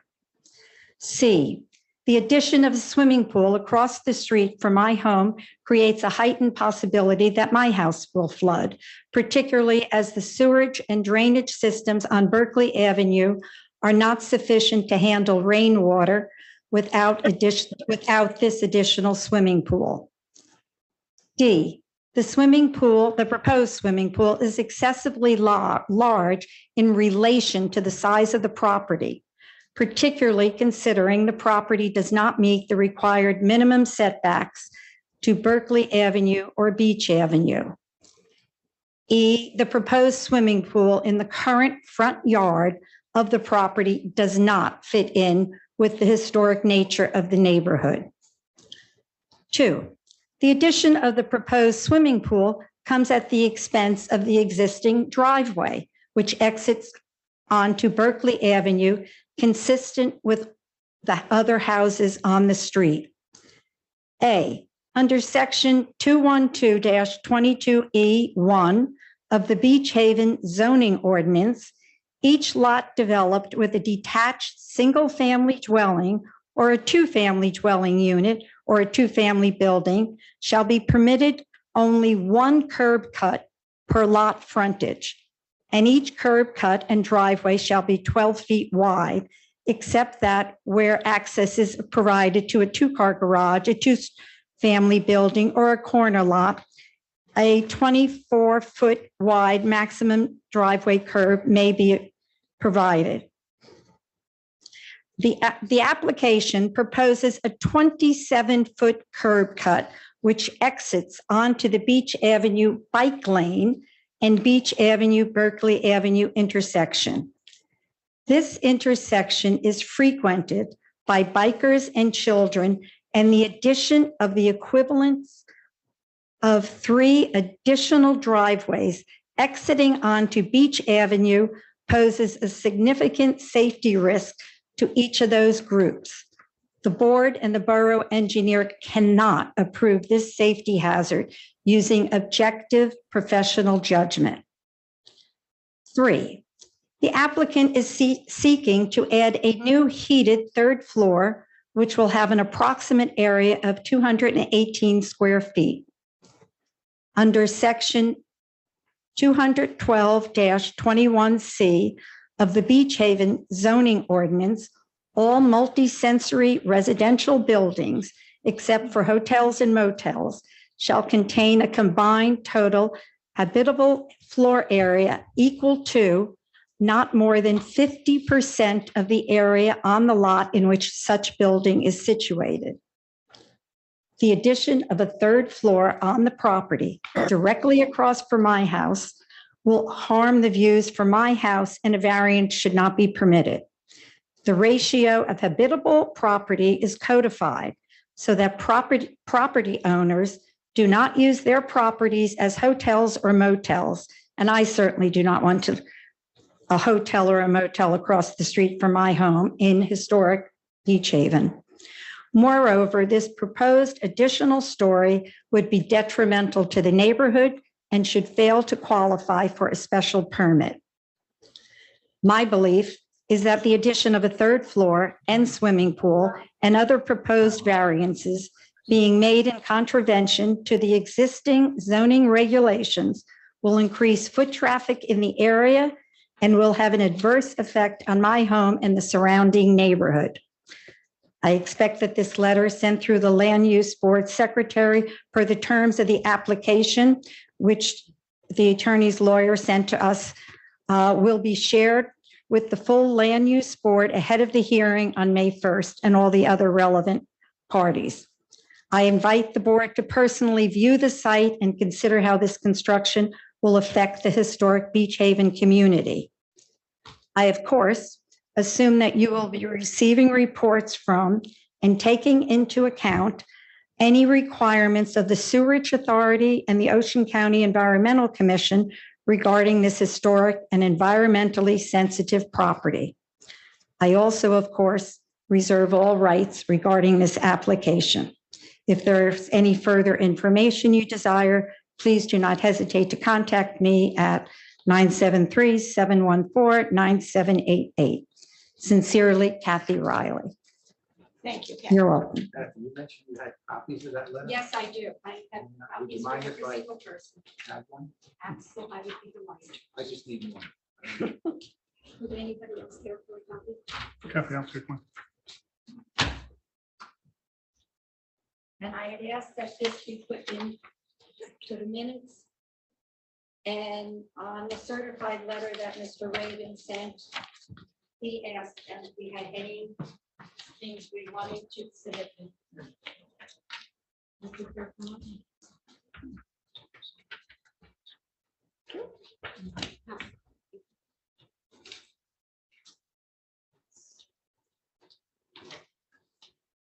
And if I could just, reading from my certified letter, if you have information or exhibits that you wish to be considered and entered into the record, please email them to the Land Use Board Secretary in advance of the meeting to enable them to be marked for identification. I definitely want that marked for identification. Thank you. Thank you.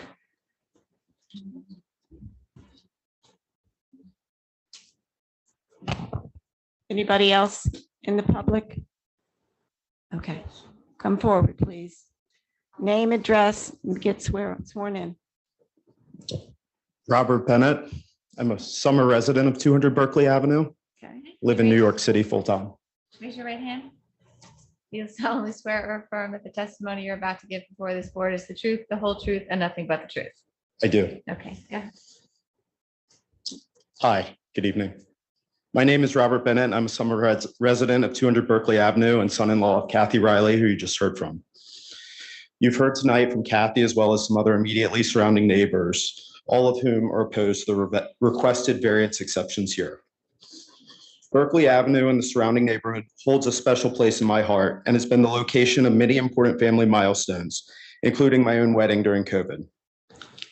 A pool in the front yard of the current property, plus an additional 3 driveways exiting into a busy intersection, plus a 3rd floor exceeding the maximum habitability thresholds in an historic neighborhood is not a serious proposal that respects or comports with the neighborhood community of Berkeley Avenue.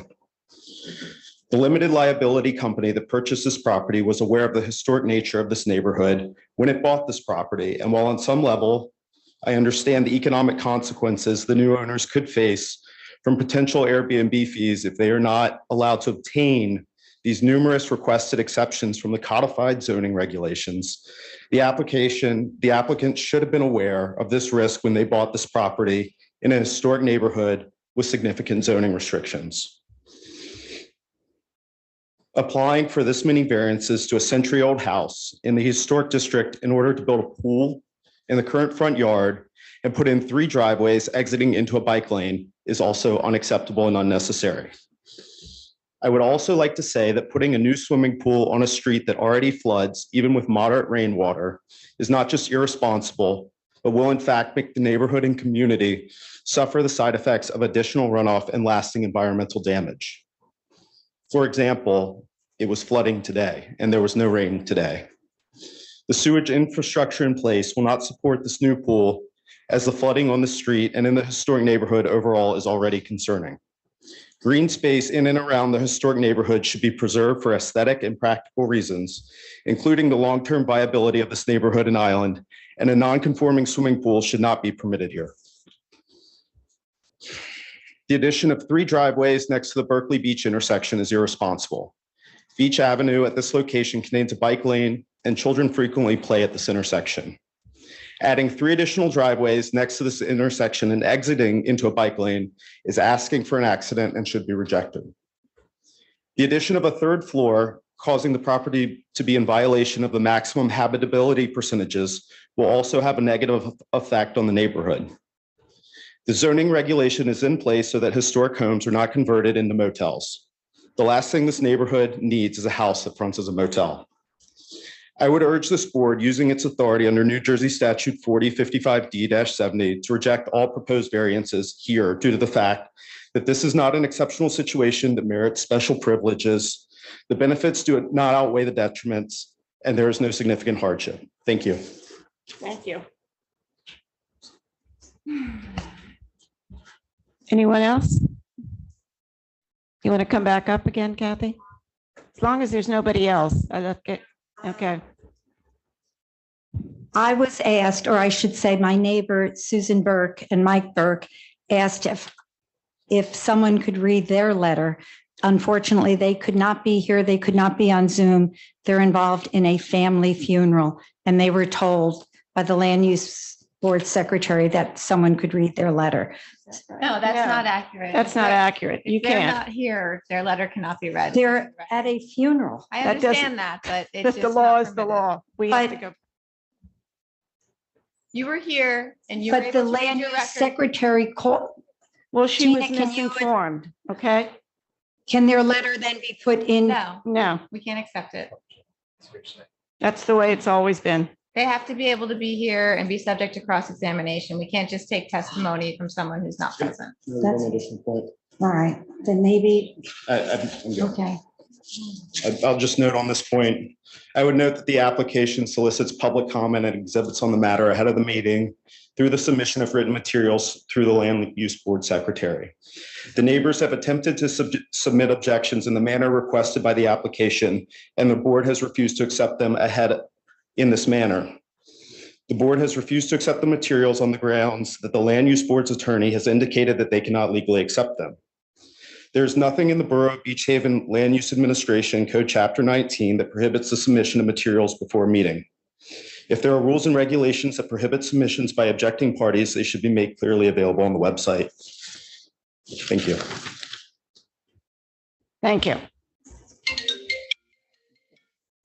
Anybody else have anything to say? If you want to, why don't you wait till I close it Oh, to that's right. public? I'm sorry. Okay, can I have there's nobody else on Zoom? No. All right, can I have a motion to close it to the public? Motion to close to the public. Second? Second. Okay, I just wanted to clarify a few things with respect to the public comments. One, in the notice, the request for submissions prior to the meeting, that was language that was requested during the COVID period where we were not meeting in person. It still applies. You're allowed to submit comments ahead of the meeting, but you still have to appear and be subject to cross-examination. Perhaps I could make that more clear within the notice, but you are able to submit items beforehand, but you have to be subject to cross-examination and be present at the meeting. The other thing I just want to make sure everyone understands is this house has existing nonconformities. The applicant could raise and renovate the existing house the way it is with no variances. And as I stated, the floor area ratio is being reduced, and we're not encroaching into any setbacks with the renovation. So basically, all the applicant is doing is reallocating the existing space within the home and raising it. We're not as I said, encroaching into any setbacks. So the concerns a lot of people have, I just want to make sure people understand that this existing house could be raised exactly the way it is with no variances. And also, the swimming pool itself does not trigger any variances. The swimming pool is permissible. We did originally have an impervious coverage variance that we were requesting, but we are withdrawing that, and that will conform. Also, just wanted to make clear that the height does in fact conform. I know there were some comments from the public about the peak. I think that was confusion. The height is measured above the crown of road, which is 35 feet, which conforms. Now, all that being said, I would like to request, if the board is would allow it, is just to have 5 minutes to speak outside with my client to discuss the board's comments and then come back. Okay. I'll give you 5 minutes. Thank you. It's 8:08.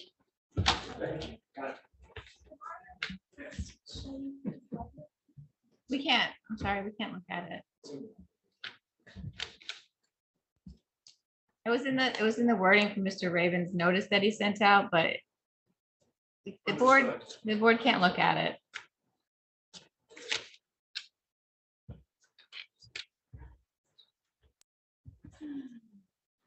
Can the board hear my voice right now? Yes. No, you can't talk. Can't speak. Well, Public, no. Now you're muted. Yeah, you really can't talk. So how about them Devils? When's this last game right now? I started in It started at 8, Better check with your keyboards. but he's not home and my daughter's, someone just tried to drop my daughter off and they're not home. He was supposed to be there. So he's not home. So I just got there. How old are you, Joe? My daughters are 8 and my son is 12. He watches them now. Yes. He's illegally doing that.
Hmm? I mean, she read it. Yeah, she read it in its entirety, but it's. Is this it for us after this? or You want to have another one? Is this it for tonight? This is it? Yes. No, it's not. You can just, yeah. It's not. Right, it's just. She's not. It's just my opinion. It's not her. Just not missing a picture of your dad back there. Then we did some. But one of them's your dad, right?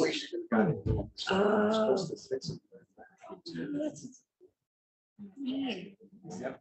Listen, it's in between Kramer and the other guy. Yeah, I don't know who that is over that way. House is right from the accountants. My house. No, accountants on the wall.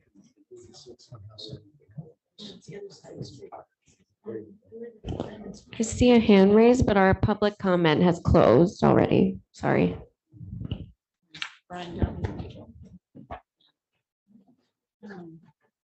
That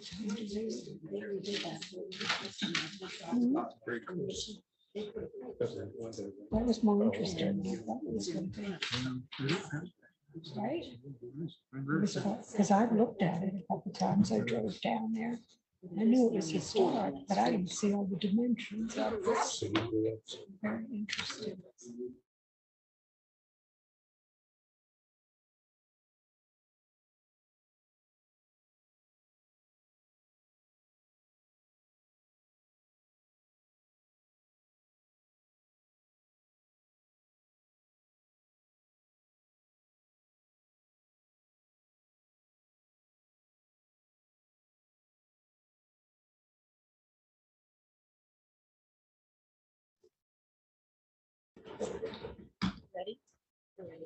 Okay. Ready? Okay, thank you.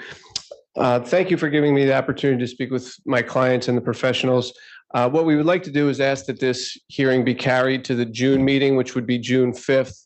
That would enable the applicant to consider the comments of the board and the public and revise the plans and come up with a plan to address some of these comments. So if the board would be agreeable, we would address it be carried to June 5th. I'm certainly There, agreeable. yeah, I'm agreeable to agreeable. someone want to make a motion? And you would, And we would request that no further notice be required, but we waive all time requirements as far as the board's concerned. what's the date of the June Time hearing? limits. June 5th. Okay. So we'd need to have a motion to carry this to the June 5th hearing. No need for the applicant to give any additional notice. We don't have any other. And they are waiving their, any rights to approval based on the passage of time.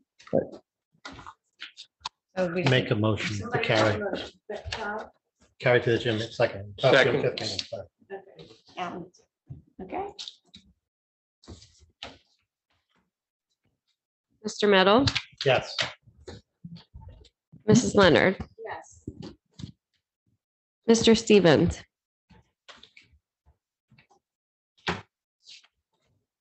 oh, Jim is muted. Sorry, I muted everybody. Hold on. Sorry, Jim.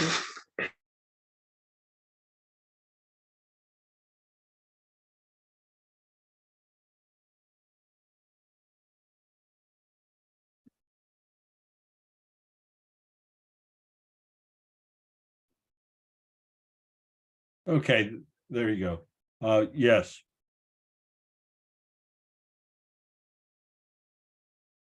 Did you hear that? I think everybody went muted.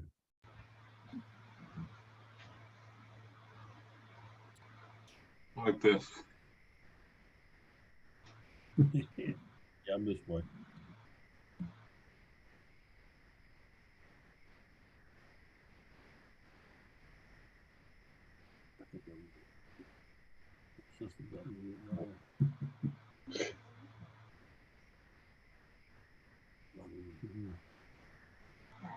Their room is muted now is what the problem is.